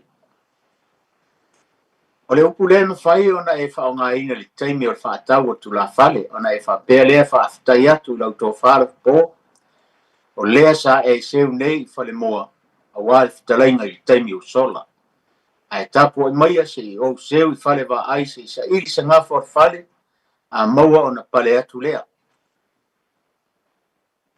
fai mai tala ona seu mua leo le fao seu maua na lupe ona whapea leo le fao seu ua tau le lupe a le fao o lona winga ua manu malo le fao seu sa faisi maasiasi o le li o urumu ona whapea leo urumu ia le fao seu I upu nei se ua malo le fai o le faiva ua se tongi le seu langa tila ma whapulou I tua lima ia ai sa wia oe le uso wha mole mole ia pona ia I le vao ai aua le lia ina I le ala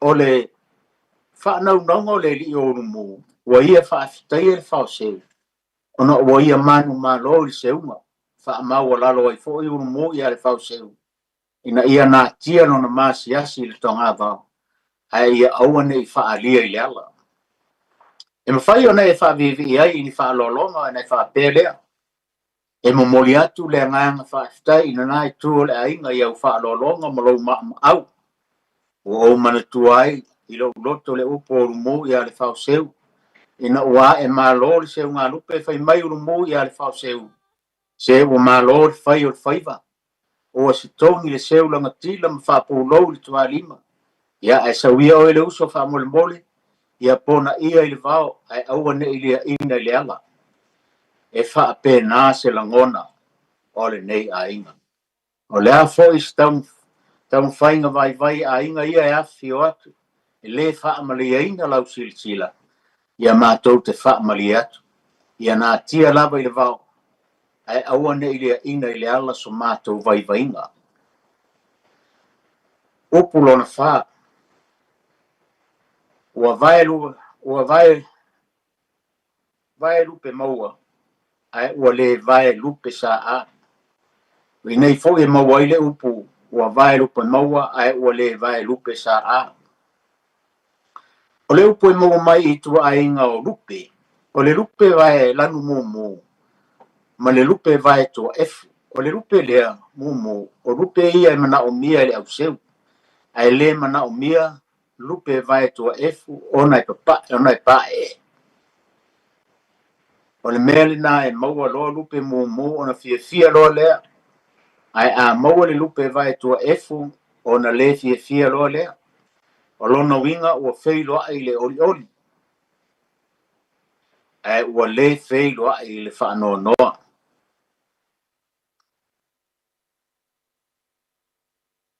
whaafitai I le lofo le tua o le o tātou fei loa I vai lupa maua ai ua le vai lupe sa a o le upu masani le masani on whaafonga il tātou atunu o le upu le o le vai se unga ia tonu foi o malama foi le to tele o tātou atunu le upu le ia e au foi no toi whaamina tuatu ma toi abatu pele upu le ai awala whaafonga mai le tātou atunu o ma foi lau whaasoa I lava no foi atu ia e mau se ale tunu ia e au ngani ta ua le tātou tuwha e tātou pokala o le upu le o le vai se unga a fai ua le ai se tai lupe ma ua le toe feiluaʻi le au seu lupe ua mafai ona vasai ma vāvā aso e fai ai seuga o inei e maua ai le upu o le vae seugā o lona uiga ua leva e leʻi toe feiluaʻi ona faapea lea ia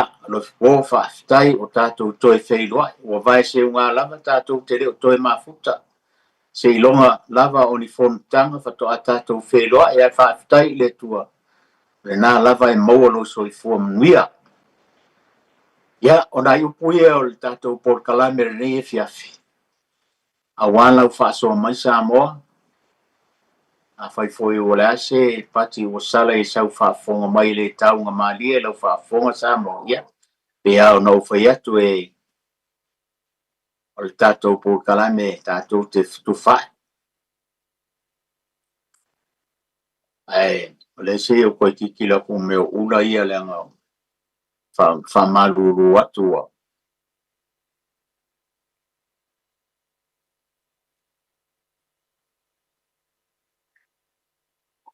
famalūlū aku saua apea ai ua umaga i gailuga ia o lao a leai lava mai pea lava pale Samoa le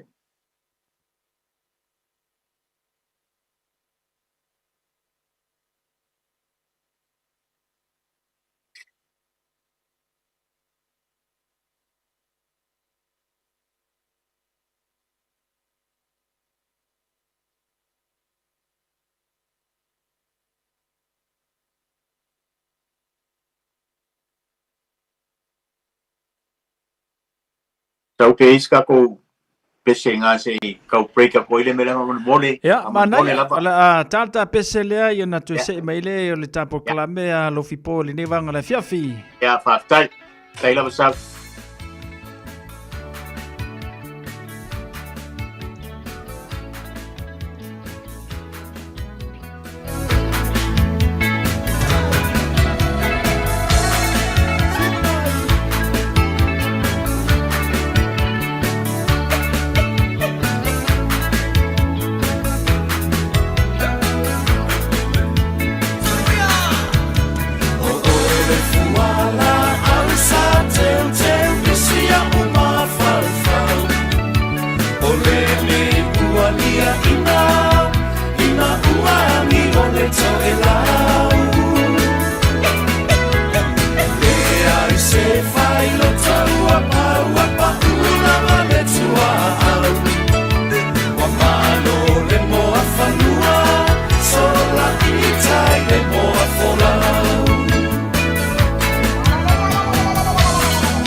Tala noa sa fa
Ya, te se atu le tapor kalame alo fipo.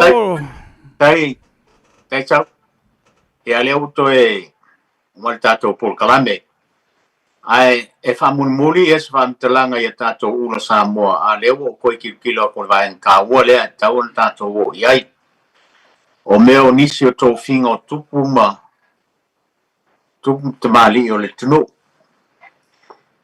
Ia, whaafonga mai se o. Tasi le tō whinga e au fwoi o na toi whaamanatu. Wai pia no whai atu le tele o tō whinga leo wa. Wai le tō whaama le whautautanga le mamanu o whare polu. O le tātou o tunu ia e tō telefoi nisi o le o ia i la tō nei mau. Ia e au peono tu whaafonga mai. O le tō whinga fonti. E o whaitau o tua o le tō whinga le fonti ia te o mawhia ai le tō ma tu whai ono. Whai mai le tō whinga fonti e le tupu. Te o oe le anawa o taua malo manu Samoa. Whia ai le toa o au suafa ia o le whatialofa ma au e lua. O le a whai la ua matu la ni o le tui atua. O i la ua fo i o punefu. Mori o oe o le to o le fua. Le utele i whare wha o oe le ai o le tupo fonti. To whai ono, e ono pou o lufi fitu i a te oe. E iwa pou o le umoenga se fulu i a te oe. E fitu pou o le whale o le mari e toa i malie. E valu i a te oe. E toru pou o sa tunu mafono. E wha i a te oe. Leisi tō whinga fonti tupu i a muang tia ma a puti a tolo ula. Muang tia o le a e alu malo muang tia. Malo fuatino, malo whaumuina, malo mele ngare nu. E te nofo i morifusi e te tua i a satuala. Ai tausi oe le umoenga. A puti a tolo ula, le a e alu foi oe malo muang tia, malo fuatino, malo mele ngale no malo whaumuina, malo ingoa ipo o le taia i mauso. E wha mana tuai le aso le nei whato a taia i ei o rua le uso. Tō whinga muang tia i a lufi ma le umoenga. Lufi ma le umoenga o sio o atali o tupua o le a o tō whaafengai. A o sio o atali o fupuleai o le a nofo alo li i matautua. Ma ole a e anu o lo ta suafo muang tia te nofo mai morifusi. Tau te whaafengai msatuala le a inga o lo tina. O le suafo fo i o sio o fine o seu tatia. O le a vea mausa o ta maitai. Te alu fo i malatai ngoa ipo o le fono ma fili te tau mawhai. E te alu fo i male ingoa le e tonga sa whaasoroina mai le au ngā tupu o le pepe vea e te tausia. O e sa le valasi o le a tausia lufi. A o e sa tuala o le a tausia le umoenga. O sa le valasi o le a inga e pa ia. A o sa tuala o le a inga e whaarangilangi. O le lua e tonga. O le e tonga. O le a ingoa whaatasi o le puru ma le leu. A o i ono o le a wha ele lea o a le tautuaina o sio o atari. A o le tuaina leo taima le utu. O le a alu i lupi se e nofo ai. A wa le fongaina o a inga. Wa upo sio o atari. Tato wo mai lea le. Tō whinga lea le li o tautai e fua i malai ola ma ngā whanga. O e tuala, o e le li o ainga, o le a e fio mpa i o le ainga whalangilangi. E te fio malou whare si furu. E te sa o li po. A o e sala, e te fio malou whare varu o e ta male leli. A o lo wa fine tō tas. Le rua i tu maunga, o le a e anu malo tā swafa o le tautai e le fue. I le a inga o lo tina i sa whai. E te nofo ma oe.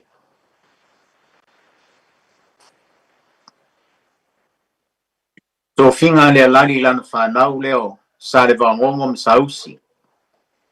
O le a o luana nofo ma le pule malai o le vau nei, ma e te lua pule fo i le tuia ana. A o tupai matuna, tupai le lei, ma tupai siva, o le a o tō oe ari tai le motu lea i sala whai. Tofinga muri anga le soifua nai lana whanau. O lua la unu nofo valeane ma la unu le fono o le a o lua o inga taivai. Ile a inga o lo tina lua tina nofo mai ai. A o lua le saya li ma le toa.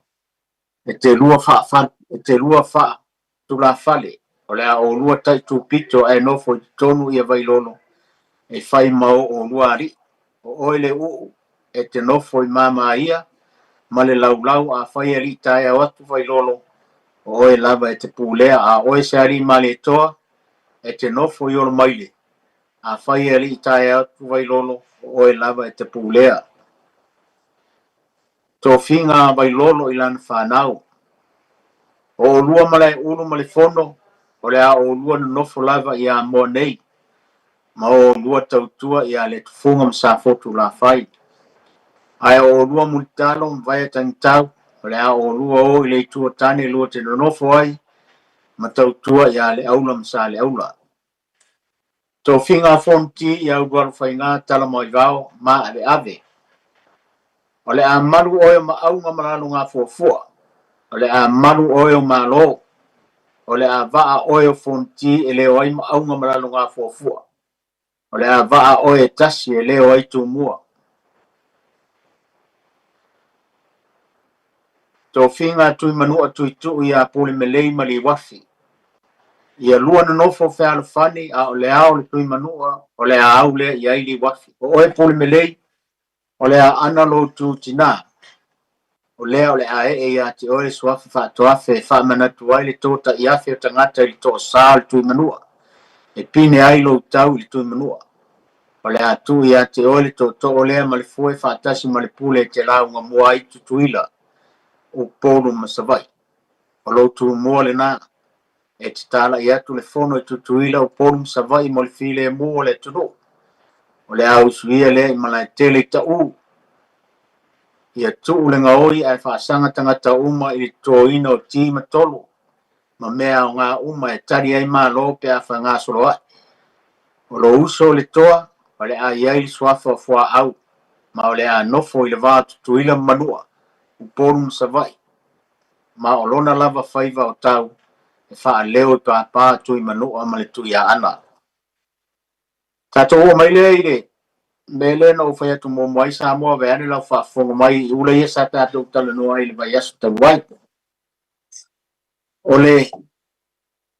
ole tui pai la ba ole tui pai la ba ia ole ngole ole ula e ave ile e ave ise ali tamali o se ali ta ua ole fai fe au fo ole maule le ye tu singa ia ale upu le o le whaasolo, ko le alaba le ula. O le upu whaaloalo le o le ula e awe tu la fale. Ale ula foile ta o le upu whaaloalo le tui veve. O le ingoanga o le ula le tau pou. E awe ye o le tinu masal sala. O le ingoa le ula le manaia. Ya, tato o maile ula ye whaongalau tele le tato o turo. Le pe o le ula moso oi. Fai maile mau o le ula lea e.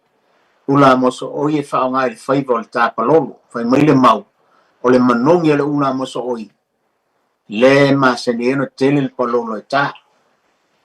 Ula moso oi, ia waso nei, ia, ele o toe whātulanga ina ia mea, au le lava e tele le tuno, le lava la tōt whaonga ina pe au e tāpalolo.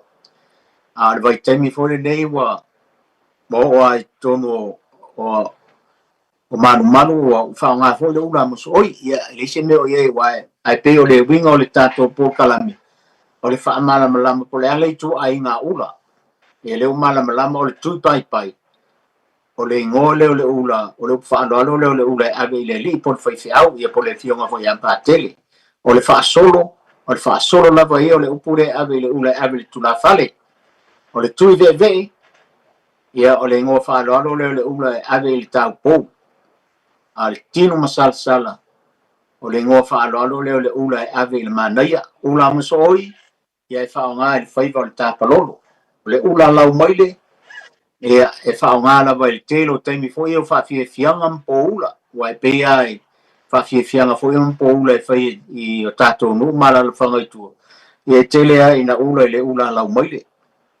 Le ula lau whai, ia, o le ula le whao ngā tele, tō tele o tau le e temi o i o tau mawha o le wha ausi ma le tau folo. Ula te wila, ma le ula pua, ula nifo, ula fala, ia, o ula ia e whao ngā I sauninga whaapitoa. Ia, leo whaapopo e ma le ula leo a ta tele le vai tau ni nei. Ia, o le ula tupe. Kam saoanga, ula tupe. Tato wo mai lei I upu e whaina ua mānaia ma le lei le aso. Upu e whaina ua mānaia ma le lei le aso. Ia, launga fo isi whale uporu, ia o le so, wa ula le so, o le winga o le upu, wa ula le so, ua mata ngō fia le aso. O le isi upu, ua tepa I ula, tango I ula, ua mata ngō fia mea uma.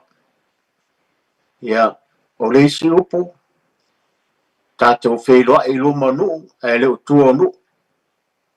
Ua tau nuu le wha moe moe, ua tongi pā tau le ave. Ua wha whea ngaise ngā ula, ua sau le vaa na tiu, tau mai le vaa na tau.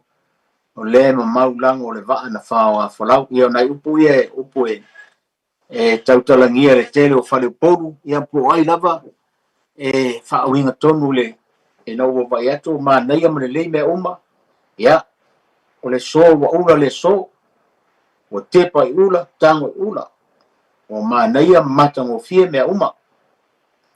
Ia, o le manatu e, o le toi tele fo stato taimi o whao noina mo tato po kalame po e toi 5 minuti, o le tato wha soa. Ia, maua so fina ngalo, ia, ma o mali tato renga le la fonga atu le sunga ia sau. Ia, manuia la wha soa sa more ne fiafi. Tolu fitfiti o tasilima iwa tolu le tato leina leo atatala atu lo pole wa yeli tavlau? Ia, pakalofa le valau, o suafa? Ia, o kamalangi. On, o mai mo e mai ka yo, o la inga maroks? Ia, lang paingkalang o ndenga pa kaya wa maua kulenga o rua masawi ka kopo. Ai awo ai au rua wa o kere kofia se u. Ia pe o ke apa fo ise o felo. Anga o ki kilo o vep pa wale ala o rua ko e kare rua nga kanif. Nga rua fo ringa o angelu mea so awore era nga sa o ia sa nga se sera o di nga le fa ya pa ro ka wa fa ka u le ya sa falai. Ia ai pa maro aku la o fionga po la ko fa fo I lo. E va tai. Kaya ke ole. To fine portina. Ia, ua, leva msua aksa ua vangoa ia o kari kong fōi ua lupe ka mangsinga. Ua fōi ua sangi liva. Kari kong fōi ua kofi rei a sa pa umai lang. Ma ua kofu ai le mangu masianga ia ua longo fōi le fongakia. Ma ua pau kua au ngafua mat. Ia, oke mangaku ore o kako aranga upu langa reo whakasi le apu le aranga upu e maru le aranga upu whasa boa ile. I lau whai umu i le whawhia ngai, o lo whawhia ngai o lo eke awa i le am whakwhaka e peifo i le upunga e ka ua i a singa manang kama ngā ave o la i lang. Ngā oki le kinga o le kama. A o le anganga o le kama tikinga o le kama singa o le kama mai langi o le kama kausa iriso. A ngā sola skengere kausa iri se kama e au le ima lofa e lo nganga. O lo nganga e au le kere koe au le ima le mea sa wai sau mai o le le koe kare urua nga kangif. Ia peila reba koe la nga upunga le mai peila ko la upuke o saiko la ko le lea in makat. Funga. Ia mai foi la ia nga upunga le. Funga. Funga wa longa mai ma ngai lau fa soa wa ku koe valuta minute funga fa mai a mai motel tavala au fa mol. Ia pakoi ia nga wa mai ia va koe la. Ia nga ai uru ku nga kai. Ia ole ula pukimakia. Ya, pule mai tafata ia kai na vole ia mai lang ia kai manguel. Tai funga lofa tu mo Emmanuel po. Ta lofa. Ta lofa sau. Ia mo lo of no of pole wel tavlau. Ja, so voor manguel uit af. Voor manguel of po. Maar hoor so voor. Ora o Pepe. Oi, Carova. Ja, maar se ngara ka pere ko fero ai do Pepe. Ia, o sawa i usira le fu ku ngai. Ia maro aso I fu mau malangi ma ke o ko inga. Pe fu manguia I lau so fare, maru sare aula. Ia, ia yo, ma ngai ke ro makau. Ia, ka kere so nga apa ke hui kai ke ro isi a pe karonga I turanga o makau pu fa anga fa sko ngai a fia mai ka ko karami. Ia fa tai ia. Ia, e pe o kala de I leo fa wa ku pe ese da mai o kala de I maranga da kuia ma pe lenga o I sara fai. Ia. Pe o ma ko mau. Ia ma ko kama ia lengo ave fa ia nga o lengo ku fa fa ia mo le sara u le pu ko. Ia. Ko o e su e sa va kama ro ku kuila. Ia, ai o ku ia ele ka uia inga. Ia ore ia kara wai fa pe ore nga kufa I o te mi o ra ka pe nga kufa I se ki popo nga mo ka nga fai ya ko fai la ko ha. Ia ele ia fia ele mo ai se kufa anga kuia ma ape I ia onga ke varole o kama. Ore ko foi mai po. Amo ko fa wa nga ore nga o ia le o ai kuai. Tengo ai ko sa fu ngai mere e sue ka ngaro ia o ingara le fa penga fa afia ia ka ngaro fa fu ia manga kua la ore singa fa ia maro si anga fa so ma sa fu ngai o fa so o sa fu ngai ia nga fa sko e kanga ko fa le sa fu ngai so se me fai sa fai o tu maro mo me ho pega ya a fai foi fa ka o sa funge ma ko fai fa ka o sa funge se mariu e ku ko la ko ka fa ka valvare ko se pa ya fa ka valvare des ya a uma foi ya o fa ka vale mo ya ku ma ape o ke mo fa la lo que había ingango ki kiro ia eu ai mo tuo ngai fo mau ngai ia la vea maratonga turo wa ku le malole ele fa ka ngai ko ngol faro sa fungi Nira. Ia on fa fero ngai e ka ngaloa por kai minga nga ko foi mai kama on fa kwa ka ngaloa ia fe mai o ke gon ngai ke o mai ai ia ai no fai o cara ia fa kurora ia kangaroa ia o mai o ma avero o kari ile o sara inga ko ia era nga mai rosa inga ko mai ro kama ia ave ia nga fa usi o ia va kam swari ia pero ma kura nga mau kai ro e vai se mau tai o stala le mai fa pe I pe o cara le fa ko mai nga unga o le ba wi ko kam malala Lenga ko ye ni mo bi ha pega. Ia. Ese uma ia o ma ko kai ko unga o inga ko unga I ka marala lenga maru ye ka mai nga o fo isa fa ka o le o mai ku ro ia ku le ma pe. O nga tiki ho le sa fa ye. E kari makasima anga lenga ko ia uma ka vero solo ka wa tu le uma pa ku solo ia Sauro le solo o le whaasanga yo o mai solo muri kua Yang fa pe ro le yo sa fa o le yo la fa wa o ka e o ko foi ya o nga mai ro yo ku le maro ro I piko ngure nga ko ro bu kala kura le foi ya me nga fi vai el kama ai roi nga o po u le pu ke el kama ya vai ya si fa ma fa ngai kai mo la o ia o ka mo re ngai ka marara ngai ma foi le ngo ka mo marara la sira ese le fangua sa to ye ni o fangua nga o ringa ko ngo ari ngu le fasko ka ke le fangua ye mo wai ngo e ma fu mai so varinga mai nga o mai ka mai kai ia o mai ka mai le si fangua ma ro wai ke ka ma fa ku o lo mai le rupe ia le si le pepe ia Kikira koe kua. O rai olo mai lunga de o mai ngei, o rau o mga le skara wha atu la fo ngai sa bo, whanua ngai ngua olo ulu. O inganga olo koe lunga de ulu. Ya, o mai pasi ma risi whanua ngā mai area o roi risi ku o le ngu. Ya, o rai eire ngua whanua ngā o loa. O loa. E se ral whanua ngā kau ngu moro iai. Ya, e koe su aku hongei le po se ia ngā fifi mai kama ki kiroku. Oi orai pura mai marosi ar kama e mankua le fi aso o mai e le o ai kama. Ia o kore ero le niui le la ye ngā renga koe to e wai mai. Ia. O la ye foi le fangua ma a inga fa to ai fa ko ngai ai ngā la ye ro la ko fangua e ngo o ai. Oh ya, wai.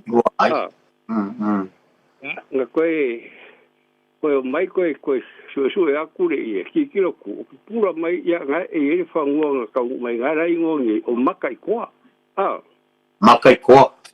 O makai koa le ngō risi whangua o kuranga umanga nga i taimi lenga o mai e kama ua whaasoro mai kai le ai.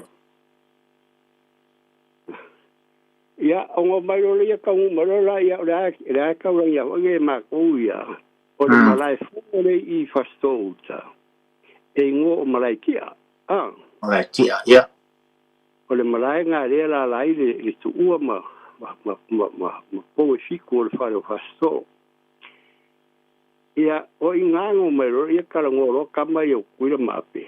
O ai ora ua la a kau ngā alu ma awe kama pe alu mo kukuira i o i pasko kai. Ia, o whai akurore o pe ia la whapea la whaiska karonga la kai whaika ngā ki au kaka marorang ki au kaka ngai alu markama. Dera. Ngā ranga ma whainga maure ngonga o marai kia. Oi ngā maro ai ia ape ka ngā ki a rea. Ia, e man suela ngā rewa pasi mai mea ngā rea whapea ngā kau ese ai wa ole sa onga ole wai lua whaupunga whai i mea ia. Ese le tau ese le fai tau ese. Ese tau ese fai tau ese, ia. Mari. O le onga ngā ka mai kue mai pepe. Ai wakura ia leo ngai lunga le vai. Ia, ngā rang whape whalei lo mkua ngā sai ia. E ke rua kau ese, e re i o le kaimi o lai ia vai tamsuari. Ia. O le tau ese. O le kaimi la ua mai o mawar kongo la kufa ave whasolo le kamai inua angai kausi ai. Ia ia kamu whai whako i lalo whai ngā maro kui anga sangaki e kaimi ngā. Nera. O kaimi la ia e whai kongo e usu waku le kukui lai. I ronga ia pikongo usu waku ape i ronga ia pikongo akura i o whai no la kua rofi. E kuai ala ngā usu mai kukui lai laku o umanga paki le rofi.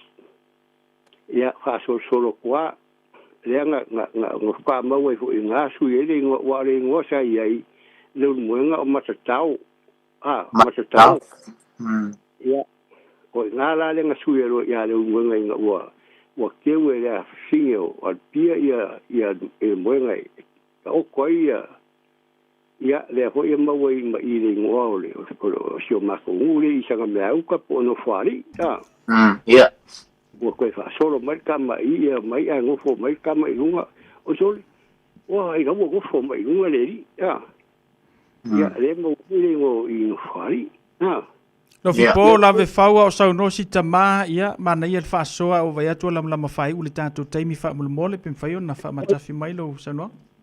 O ia leira ia pera o ngai mea ngā lo sipo i ngā kou mai. Pātai leo pepe. Ei. Ia, pe o mea ngā, o whai kau isi ese ranga, o i ngā hoi renga mawile upunga, o ape o kamaru e moe mā kunga kukere. Ia. A, kuira e re mo make sa re mo make kere kukuira, mea ia la kupu, Ia, o wai hoi o la wharupenga, ia, surou waku le atunu, ma ia whafoma. Ma nei a whasoa leo pepe. Ia, whaftai kere mo le awango, whaftai sau. Whaftai la pepe, lo whata manuia ni a fiafi. Tai la pepe, tai la mo whasoa. Madino malamba pastor te o tua. Ya, whaftai. Whasoi fuia. Ya, whasoi fuia. Te o tawala ua alof po? Iu. Ya. Oi, ya. O para mun muri le wa po para mai ro map suo ia ka won mal ka ku fa so refia. O mapusua. Ya, para map suo. O leva fia sa mapusua lo po. Ya. Karenga lo fipo. Maro sa. So fo manuia. Ya, la o va ver il fingaro o kuka ikanga. Ya man ku kuka ikanga fai mai da woringa. Nga se sel o kau ko foi lo ai o va kari se ya ko le iba ngalo ko mai lo ai o kuka ikanga e ngai. Nga fai kuka ikanga e ngai kwa. Ya, malo kuka ikanga. Ya foi. Ya, o apio ka siringa kere ye ve ile ko ia fo ki la ma ro mai ka. Ya, o le ma ko inga yo. Pai un nga la umia kere kere ma ko. Ele ya mo se sia la kala ka e veio com umas coisas, eu sou a cor e eu por isso.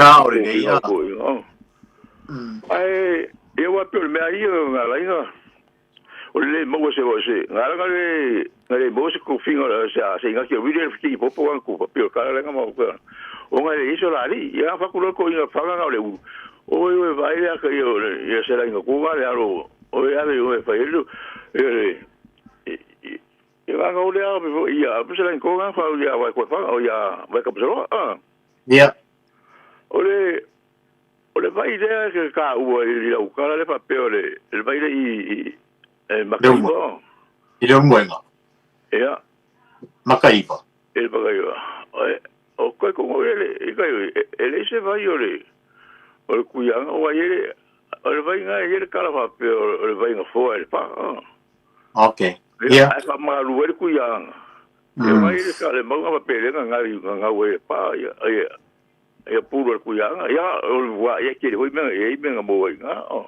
Nga ele la o pale e cara ngai go eu ia pia a boa foi pior vai ia pu ngolo a mai le Macaiba ia a mia por o sei por wa le vai o por al cuyang assim a pura assim a como me ia foi cara eu wa foi casi o le singo vai o pe nga causala wa maru ia porque me ngale vai ka vai ngol vai o pe nga causala ya ora era o va ver que mai a ro fa ku ko kanga o ku ko kanga fa si mo me lo ringa o ngai ser lo ka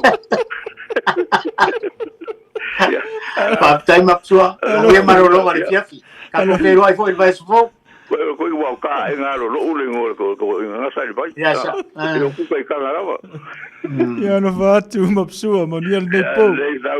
Ja, va so ja, ma vi al fiafi mapsua, pa tai vala mai. Ja, ma so foi. Ja, le le lof po mai atu tavla ne fiafi. Ja. Ma ro fa tai.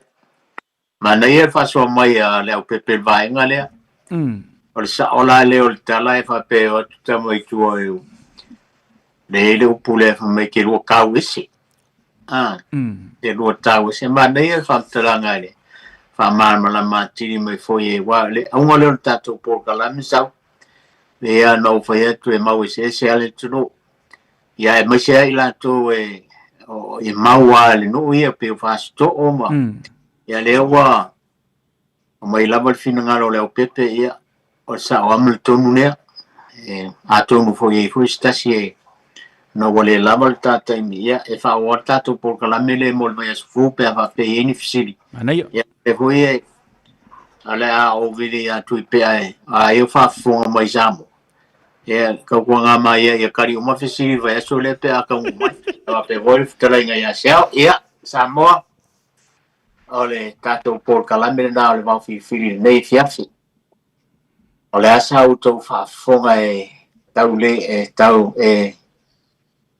ele ala tonu so manatu ma se finangalo nai to ina na wala mai e fa maru wat ave no le aina le la le Samoa o tato por kalambe na mo le fia fa maru wat foi wa le ato hoia le va tato por kalambe ne fia ia ona o leo na tasi le tia mo le mele ia la foi fuanga ma fa tama ia wale mo mai se lava no ia tato por kalamina mo ni fiafi Samoa tato feiro ele vai esfo manuia malolongo le fiafi fa te tere sau mo le avano le nei fiafi fa soi foi Aftai a lofi po, aftai fu mo tapo kalame le nevanga la fiafia, tau pule lola ma le malosi te ia tu lo soi fu le ngata fu lo le tanto au po fai po kalame ia te mo se si tanto fero inga manuia tele ni a fiafi manuia fu fa mangaringa neva ia so a lofi po a lo fatu. Ia a lo fa soi foi ia fa soi foi ia.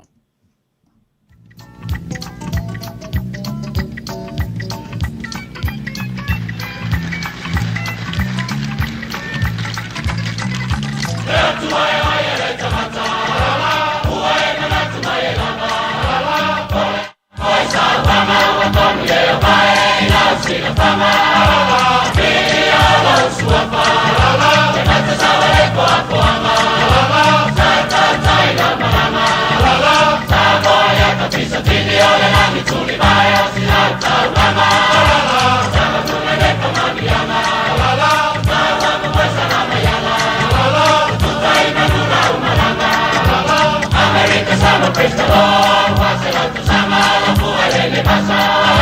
Hoy na unilo soy kwa. Tutui la mamanuka. Oya tua oya koko.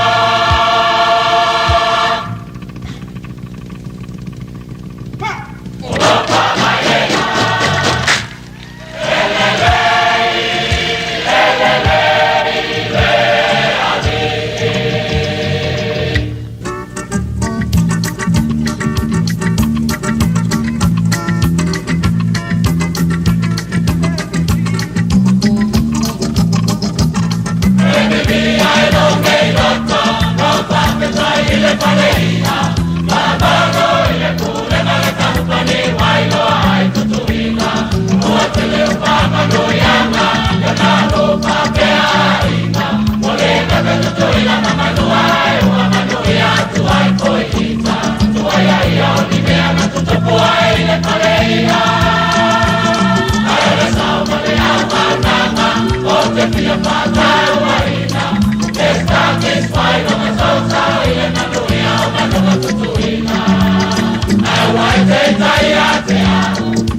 Sao oil melna.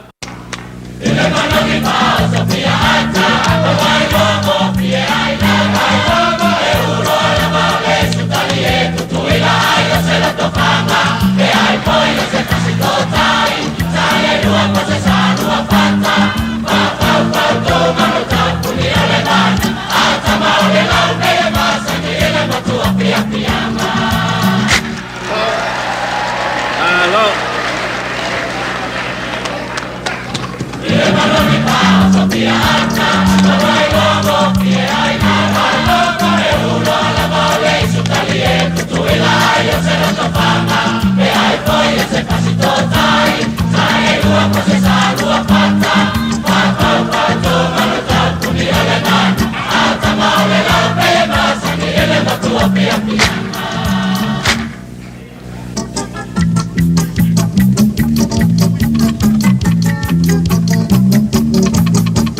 Pero que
Leo wa tula maile tatu teimi le wanti le nei vanga la fiafi wa se fulu ma le tolu minute wa te aile tu la eiva. Waiona wha fonga le tatu tinu uye se wha popongo le tatu pon kalame. Meise le tautua ia sunga ia lo fipo. Ia meise le tatu pon kalame ia o le vau filifili o Samoa pe o nei aile tautua. I le nei vanga la fiafi mantango fie fina ngalo nai tamali. Ia a meisio tua ao le tātua tunu e malama le lei i vaenga i e whanga solo ai le tātua porkalame. Ia whafteile li le ola male malosi nei tua a sina le tātua tunu. Ia mau porkalame fui nei e tāte fie whaalongo ia i e tātua te maua mai e nisi mea tāua. Ia pea whapea tāte to e tepa i tua. Fas fulu limas fulu teusanga taluai. Ia evi ia le lofo le tua i le ola ma le soi fuo nei tua a manaita mao le tātua tinu u. Olo o iei pelanga le leo le tua le soi fuo ma le ola le maua mai i le neva i teimi. Ia o tu a inga whaasoa fui nei e malama le lei ai ia le au ngā tupulanga. Langa wa iei sina suinga fui o le tu ma le anga Samoa me seo le anga nua Samoa. Ia pe fui le waka kilo ilona e se senga le wo iai le taimi le nei. Wha atusa i aso ia pe ona tātou wola masoi fua i le tātou tinu o Samoa. To tele nisi o tupulanga fui le lele imwhaiona mahea le tūlanga i le aonga. Salo pe na ngata le form 1, form 2. A o lea la whai atu lau tala lea. Kaimi a toa le na mafuta i loa whanau. Mese lava i a whanau tama. O le whakamala o ka mai kiki o le ale ke le ngianga whaalumanga mai ona mātua. Mai sel tama. Ia a ka kilo lai i le tūlanga i le Samoa i tātua tunu i aso ia. E se le mamalu ma le matango fie. E pia ka kou mei vai kemingi pi wa isinga suinga. Pe fuli le wa ese fuli malama le wa ia le au ngā tupulanga le wa ia ka kou di kemiringi. Ia e nisi vaenga fui te mai tauina pe o whaatalonga i vai. Ia maua le ai ei sona mamalu i se vaenga e tātou te nga ima matamata i ai. Mai se lama le anga nuu le tātou o le whaatau. Ia ma le telo whaalamlave tāte alu i ai. Wa o mai tauina wa iai lo na suinga. Ia ai o le au ngala na o le tātou porkalame le nei. A mai se le to a telo le au ata mamai. I le tū maleanga le tātou watinu. E se le mana i le matamata. O i nai te tauona a o onga mai e tātou le tupulanga. Le wotala no le tupulanga. Tu ai ia tua aia mai la tō wa makua i polo fesa i le tū maleanga wha Samoa. Poleanga nua Samoa. Tātou le tupulanga. Ia tātou mai tau mai. Ia kako kausi le fionga pa ia le atua. Ia awane i wha o popo peto esese iota. Hape ngā fuila le kūmare anga le kako akungu. Al mele wa ile kūmare anga le kako akungu sol. Kelo mea whao popo. A mea whao popo ngā wo ve vesi e kako. Tasi lima i watolu amo.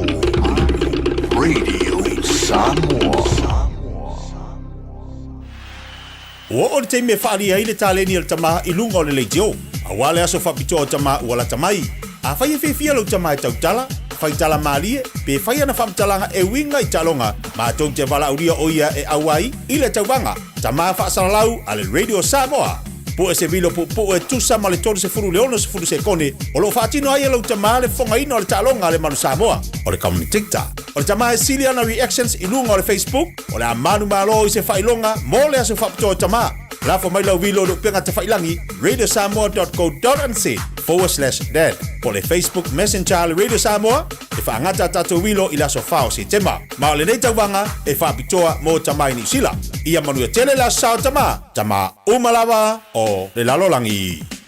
O le manulula wa i tātou i New Zealand, o le maua lava le lua se lau tala i le sei a le Digicel, e vave aina mawhanawhana i o e Samoa. E se fulu whailonga ta i lua se lau tala e anga waa i tātou i New Zealand ma Australia, pe halafo se top up luas fulu lima tala pe siliatu, e whaunga ai le ClickX. E te anga waa fo i le sei pe a whaunga le ClickX e lafo ai lau seleni i le MyCash a le Digicel i Samoa. O le a whaiela se i asfraile te tasi, ma o le ni whabitoa e amante le aso whao o kuso, ai mai e le aso luas fulu male ono se tema, e ia inga o le nei whabitoa, seki a Digicel. Avelo ainga tapua i lelo whaiwalo mara Samoa i lantalonga ma whiti le soro se tema, i le Rotorua International Stadium i le toru leo auli, taungo fie pepa olu whale se fulu tala mo tamaiti ai lua se fulu mo tangata matutua, whaata whawhalo wa inga mole aso sauta ma tapua i lau maru Samoa, maua pepa olu whale i le ticketmaster.co.nz, wa lango ina le nei talonga le G-Mana Wholesale Autos e te maua i ta wale taungo fie, whafsota i nei loa le awhionga ia ngalu malemana, tai ngalu malemana. G-Mana, the answer is yes. Polynesian Spa, Herbert Rotorua Male Mountain Shade. Go Maru! O e si la fia me e whaatino e mawhaiona e umi ai so fale motu le lumanai. A whai fo i so fale motu, o e si la fia me whaiona whaatino ni isi o fuafuanga e whaonga aire equity o lo fale. A wane e misiere por kalame o le malu I fale. Ia fiafi o soruru ta itasi le se fulu e te aile whaa. O le a e si la fia ai au wala e mawhai aiona e umia se fale motu le lumanai, ma au wala e whaonga aile equity o lo fale motu, e whaata wai se isi o fale, le por kalame o le malu I fale, ia fiafi o soruru vai aso ta itasi, se fulu e te aile whaa. Aloha, we're the Katinas, and you're listening to Radio Samoa on 1593 AM. Lewa tula mai le tātou teimi le wanti se fulu iwa minute wa te eli tula eiva. Dai minute ona se ele o le tātou porkalame, ele tautua ma le au nanga sunga le whawhengainga, Basta Alessanga McCarthy. Ma le tātou porkalame le areto leola, e pe oni ele tautua sunga le whawhengainga, Basta Alessanga McCarthy, in dai minute.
leo leo ala iloha I le pui puinga o tau wala la whana Ai a atu susuena Aua e o soi lo mita Ai ngalo ia o ele I o fipe a mulu mena Awe lo tofi e tua e ama fua matanu E fua ma o sarona Oe o le puna le panona I leo leo e o Samoa Pei pei a o le nai noa lau tau tonai E o tia whai mapine o si o tofi E le so so fua o le sami Sei lo mai ani ma no si o le matani O atu nuku le e a sei tu I o le petine ai Mama se a venga pe a ta pulu pulu I mawhatasi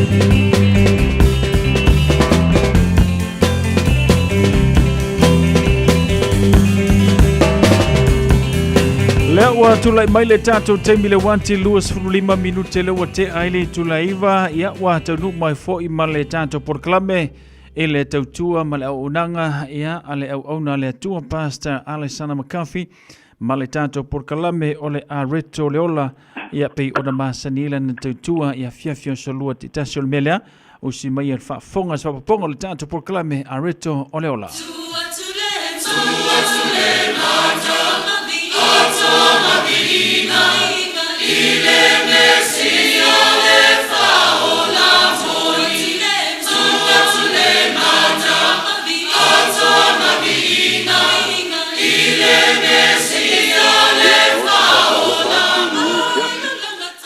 Malo le soifua manuia au te whatalo whatu e swafa manu malo I su ke viso malo lava le onsai malo foi le tawalala ia wa faisi malu lu to tu never foi le fiafi ia ai o ton we yeisa nga o le nei pol kalame I lo to soifua manu tatu wola ia a tatu o au mau le nei soifuanga le tu mau ia lo mai le silsila man fa fonga o tato por kalame I va yaste yasulua te tas ki tato talo lo mato butua lo mato te mapa ia fa te tere le ava noa e tu ina mai mato te fa leo ina ipe mato te mana tu natu I lau fionga lo ea o ina I mato ina ia tusa lo mato tau o tangata kelsiano le whanau o le atua ma o mātou winga ma mātou wā miwa mese le mātou talano atu I sos tangata ma tangata uma o lo mātou whelumi le nei soifuanga mātou te olai mai o le mātou talo le nei fiafi ina ia fo I atu le vi inga I lau fio mātou tau mawhenga o mātou au onanga ina ia mau lunga se vi inga o lo mātou tuapa ia.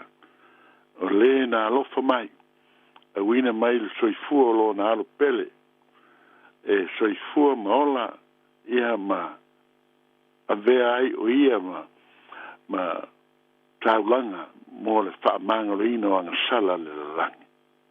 Whaafitai alofa, whaafitai tausi, whaafitai whaamanuia. Ia vi ia lava oelo mātou te maa. La mātou te tāro leila nei fiafi whatasi mai e hiu I lo vi inga o mātou wole atu e ala ia I suke viso.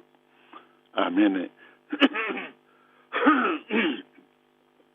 Ia, o le tātou upu mo sa tātou le nei fiafi a tonua. Wa e whaitau I ai ma tātou. Whalongolongo I ai whanau o le tua I nei fionga. Ia ai o te tonu le uma le tāua. E le uma lona mātango fie. Pe a tātou talanoa I ai, tu I ai o tātou loto ato toa. ese le matungo fie o le o fautuanga mai le fionga pa ia le tua mo lo soifua mo na wala. So la tusi le tusia ko nito e lua ko nito e lua ko alona fai upu e tolu. Tātou te fai tau nai fai upu nā pe lua pe a e te inai tātou ile nei e fiafi. Ile tusi lea lua ko nito mta upu e tolu fai upu e lua mo le tolu. E fa pe upu lo tusi ai. O tau la mātou tusi. O tusia yo o tau nei loto. Ua iloa ma faitau lia e tangata uma. O lo faalia o tau o le tusia keriso. Ua saunia e mātou. E le tusia i le vai tusi. A o le anganga o le atua soifua. Ua le tusia i papa tusi maa. A papa tusi a ano o le loto. Mātango fie ia fionga le atua mo i tātou. Ua whātusa ina le apostolo Paulo. Tātou o e o talia ina le whaalutanga a Jesu Keriso. Le alofa o le atua ale lo na alo pele to tas. O ta ua enisi o le atua liu tino tangata. Wa fio mai o ia de langi. Matui na atu e ia lava. Lona soifua e maliu. Ina ia faula ina ma faula maina fa mangalo ina. Le ang sala le langi. Tātou tangata ang sala. A o Yesu malona manu malo le sadoro ua fet kalaile tua le tuspe ia ona ua manu malo ke riso ile maliu mole toi tu mai le stolu male manu malo ua ta ua mi otonuina ai tato ta ua tele on tato mal malama nei e fiona. O le manu malo ke riso, ana le manu malo ke riso e tātou te le mauale le tauami o tonuina. A ua manu malo ke riso. Ina ua fio mai madiu. Aisea. O le finangano leo lonta maa ina ia. Whaamangalo ina le angasala leo langi. Ai le aise tasi. Le isa tasi lunga ma lalo nei e te tau iai lea taulanga po lea whaamanga longa ua o le atua pa ia lapa. Yesu Keriso le alo e toa tasi o le atua. Ua fio mai ma ua ma liu i lona loto fio lona loto a fuati aifo. Ma tuina mai ma ua ma liu ai. Wa maliu o ia o le tau i o le angasala. Ai le aisa na angasala. Le aisa na angasala. O lea ua tātou vai ua mae ale ngā ruenga. Na tu inatu i aile soifua ke riso ua toi tū mai le asitoro. Ele i aise malosi o le rolangi o satani o te apolo o le tunga mau o le angasala e tau fia ai Yesu le tunga mau. Aisa. O ia o le tangata Hamilton. O ia o le tangata le aisa angasala. A ua maniu fua mo le angasala. Leo toi tū mai. Whaelonga. E le mawhai e le oti. E le oti e le mawhai. E le tunga mau. O le angasala o na tau fia o ia. E le tunga mau. Wa o ia o tangata Hamilton. Lea laifa i mailtus pa ia a tātou talia o ia. Tātou talitonu i le suafa o Yesu Keriso. Le tua liu tino tangata. a tātou taritonu mwhātua I lon suafa. Ona, whamangalo umai leo wangsala. Whamangalo ina tātou wangsala. Ai se au tātou taritonu I le atua. Ele aisa na sala ai na maliu mo na sala. Ua le mawhai ai, e ia mea ona tāwhia te ngata taritonu ma le alofa I le atua. E o umi le tala I le mea ale, whai mai leo Paulo. O oe na le te ngata Hamilton. Le te ngata o le atua, le atali I le awhawhine I ake viso Yesu. O tau o le tusi. O le tusi. Ua tusia I o tau nei loto. Nei mai, ua I loa ma whaitaulia e tangata uma. O lo whaalia o tau o le tusi a keviso. Sa saunia I mātou e le tusia I le vaitusi, a o le anganga o le atua soifua. O le tusia I le papa tusi maa a o le papa tusi a ano. O le papa tusi a ano o le loto. O le fesiri la, o oe se tusi. O I tātou ni tusi. O tātou la ngona ina ua ta ua I tātou o tusi ale atua.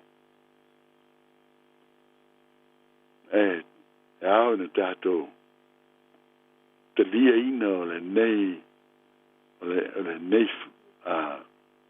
whamanuianga. Molo tātou o atu le larolangi. O I tātou o le tusi ale atua. O le tusi o le mea o tusi ai. Pei o le tusi pa ia. Pei o lau tusi I lau tina po o lau tamā. Whaamatala I ai au mea na whai. Whaamatala I ai au mea le leina e whai. Whaamatala I ai lau alofa I ai. Te lātou. Whaamatala I ai lau sustai mea sa whautua I nai oe. Mea uma ia e tusi I lau tusi. Ina I whai lo atu I lau tamā mo lau tina. O loo e usustai ma whaia o la manao. Na manao ai ina ia. E sau ese ma le ainga e malanga mai Australia I New Zealand, Amerika, po whelawa se atunu I whawholo e ngā lue ai. O e whai ai le anga le lei ma le alofa ma le whaatua I le atua. Me uma I o e whai o e leo ni mea oe a o mea sa a o inai oe ina ia e tu mau ma ia whamua mua I lo loto. Ma e o lai, o le whiawhianga leo mātua. A wā wala mauti noai, e a wala mai iei le manuia o le atua sirisiri ese I atu oe. A wā o le a o onga lea, a le atua, mo I la tau o e o talia ma whātua tua I le maliu I suke visa. Whai mai la o tau o malanga mai, po fer mea o e malanga mai ai e tsau nei atunu po nisi atunu po le afori tu e ngā luenga o e ngalue ai o lo e whaia e tusa male whiringalo o le atua e tā ua tele I ai tātou na tātou manino I le whiringalo o le atua mo oi a whaila o e wa e wha mai ai mātou o au o le keusiano o hau o le atali o le awhawhine o le atua. E stau la o na whai o na e tala noa mai. I upo le tusi o lo e whai lo atu I le rolangi. Sila le whanau o le atua. O le tusi wha le atua. E whaitawina e tangata I le alofa o tangata. I le lato anga malu mo le lato loto maulalo. E whaitawina I le lato loto fso swani isi. E faitauina I lo loto whaamangalo, ma lo loto alofa I le atua. O mea umalawa ia I te tau o na iai tonu o lotusi. Ina ia, la ngona e tangata, le nganga fia ma le nganga whaamalosi, ia te ila tau, pe awa ai atu I le tusi a le atua, o lo fisoa soani mai ia te ia, I teimi e mo o mia ai lo sosoani. Ia I tangata o lo ta ua gerisiano, a ua vai I le toftu fonga ma whaasosonga o le lalangi nei. Ai o se mea matango fia tele uso ma tua whaafine le li. O le tilo mai, ai tau mai le tusi a le atua.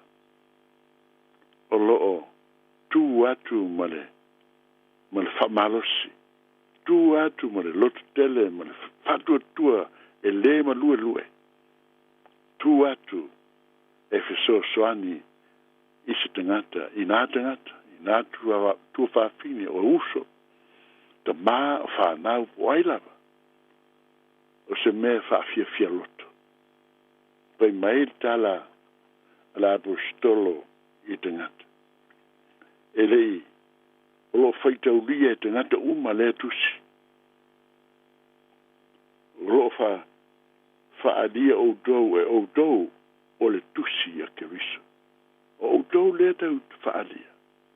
Wai dou te fia, dou te whaiatu, o te lia Jesu Keriso e whai mau a lii mo whaala. Leise mea whainai, ona e tala noa atu I nā upu. A wale mea monila. Ia I loa foie e isi, o oe, o le atari o le awhawhine.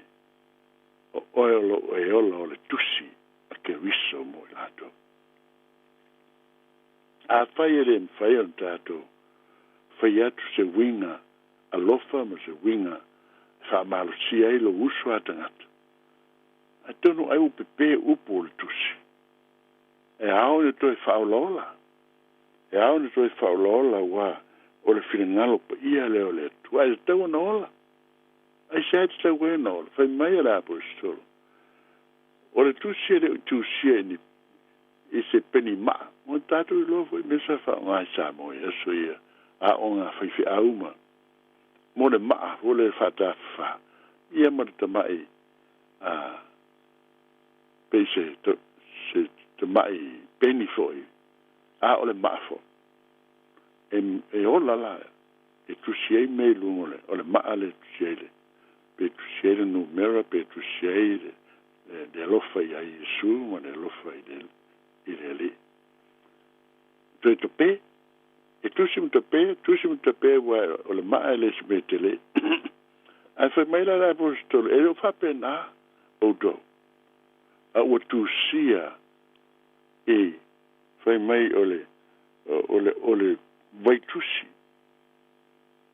A o le anganga o le tusoifu. E taua. E le winga o le famtala.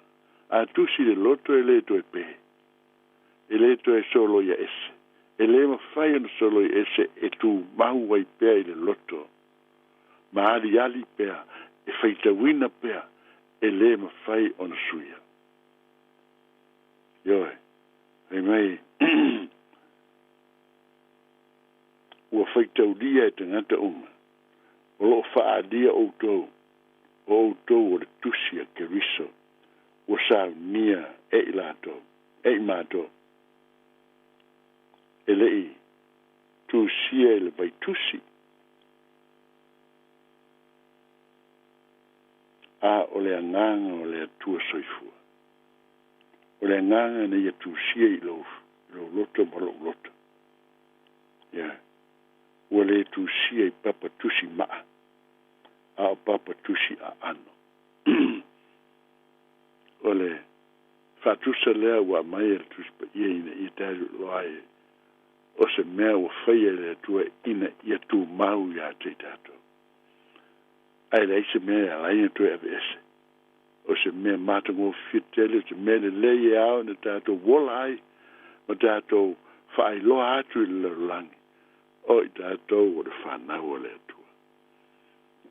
O le wheta lai mai lea Kerisa, ua ai tātou māmi o tonu.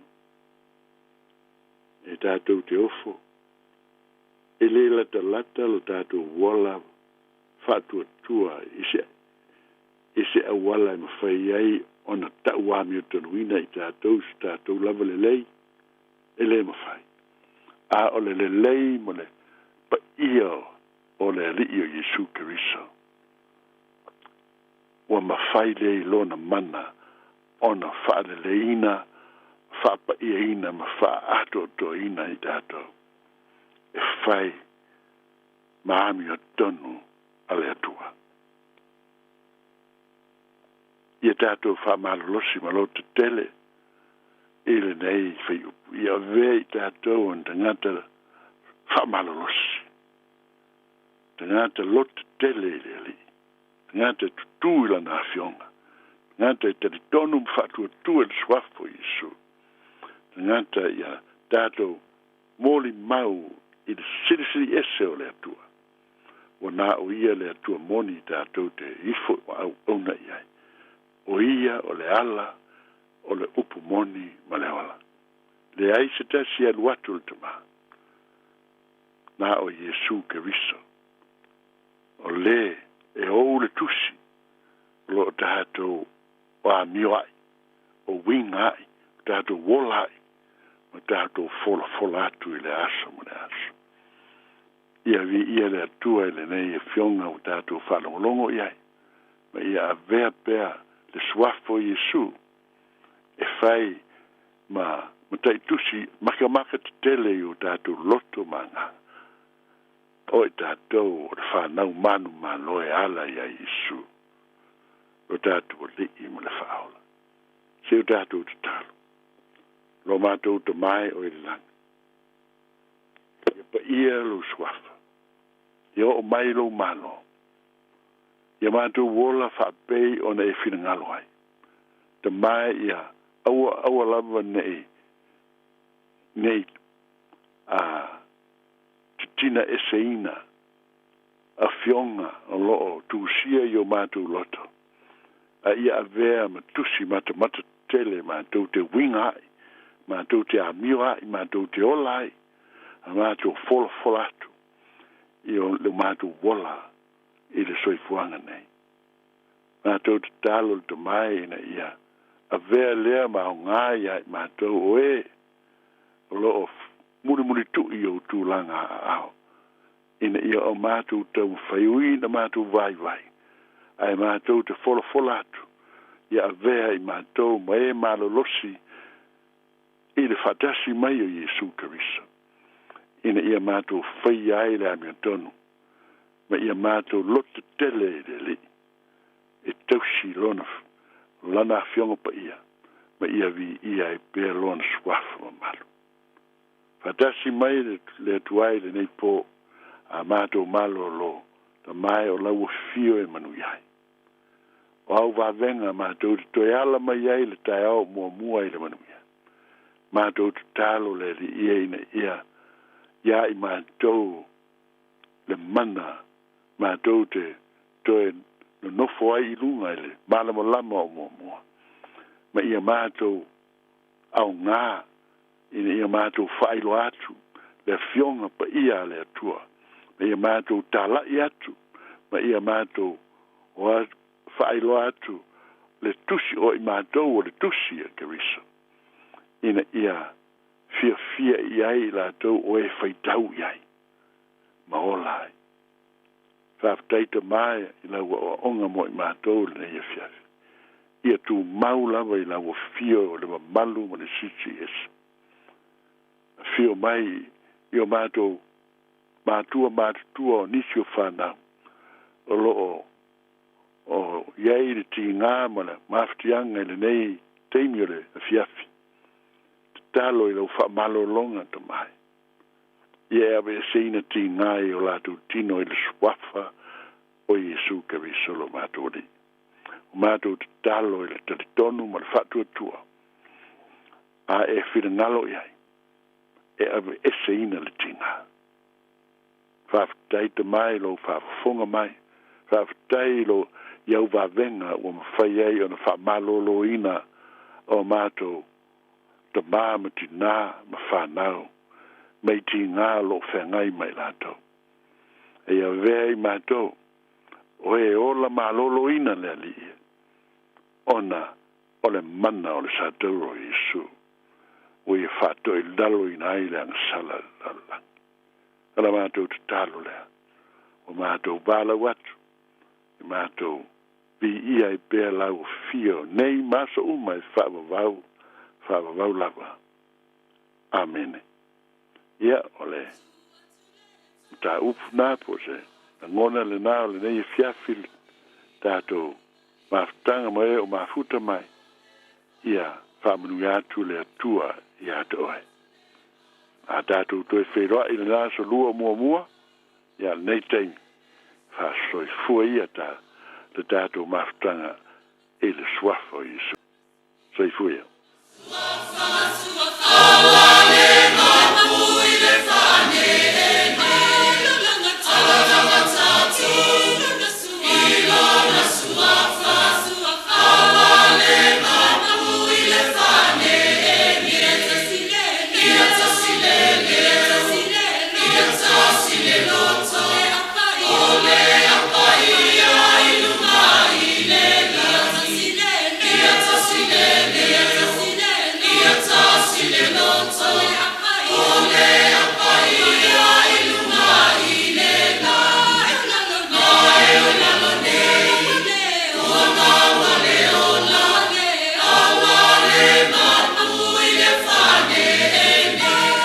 O le tawalunga nao le tautua ia lana au auna Pastor Alessandra McCarthy ma le tātou porkalame o le areto le ola ia e fsoswania tumo tātou le nei a fiafi a vaila le matango fi na e maleifu mai whanunga le leo le tae au a matalo waso le whamalosi mai le fionga pa ia le atua leo le a e sauni e whaisi nau malo longa ia e te malo lo fo i le taualunga i le upu whawina le atua. Mana ia le na, ina i te ua whaisau miki umai funga e se le kūralo langi o lae halu i lau miki. Ai tā ua na lo moe ma le fionga pa ia le atua ke ala maa losi ai tae au. Ia, ma whape na o na maua i au ma whauwhaunga le lei. Ia, e te malei fua i fua i whanunga le lei o le tae au lo maua lo ma losi. Ma lo teu pele upu le atua i lo loto ma lo mawhauwhau. O le matango whiena o le tātou porkalame le ne yaso ia maso uma tātou te mafuta i le tautua le Radio Samoa se furulima i vatolu a mo. Ia, iai fo i lana whao unga, tu mau pela na whao unga i lana au auna malwharitua. Ia wale ngā luenga o lo whenga iai, a maise tātou porkalame i lea solua ma lea solua. Maua fo i le malosi le tino. Sili la le nganga ia wale ngaluenga pi ona au naimo le tua. Walu mi nute na tā leo se fulu ia ua wha apau mai e ima le tātou poukalame. Se iu sa wai wale fo ia ui e wha kari le pasi o kiaru le maku a inga. Ia fai fui sina malu longa wa fui fe au mangaluenga le aso a tai au. Wha mangalo se wha matalanga ua le tau tamali i lon fina ngalo. Ia e poto lava le tau tai se se atu i lona ilona sa tātou whiloa i le aso ataeo i le lofa maleanga le leo le atua te ita ina atu elu tau soifua meiseo sio mātou wola Amnuia foi le atua i malolonga le nei po whalai tātou taeo wha soifua ia.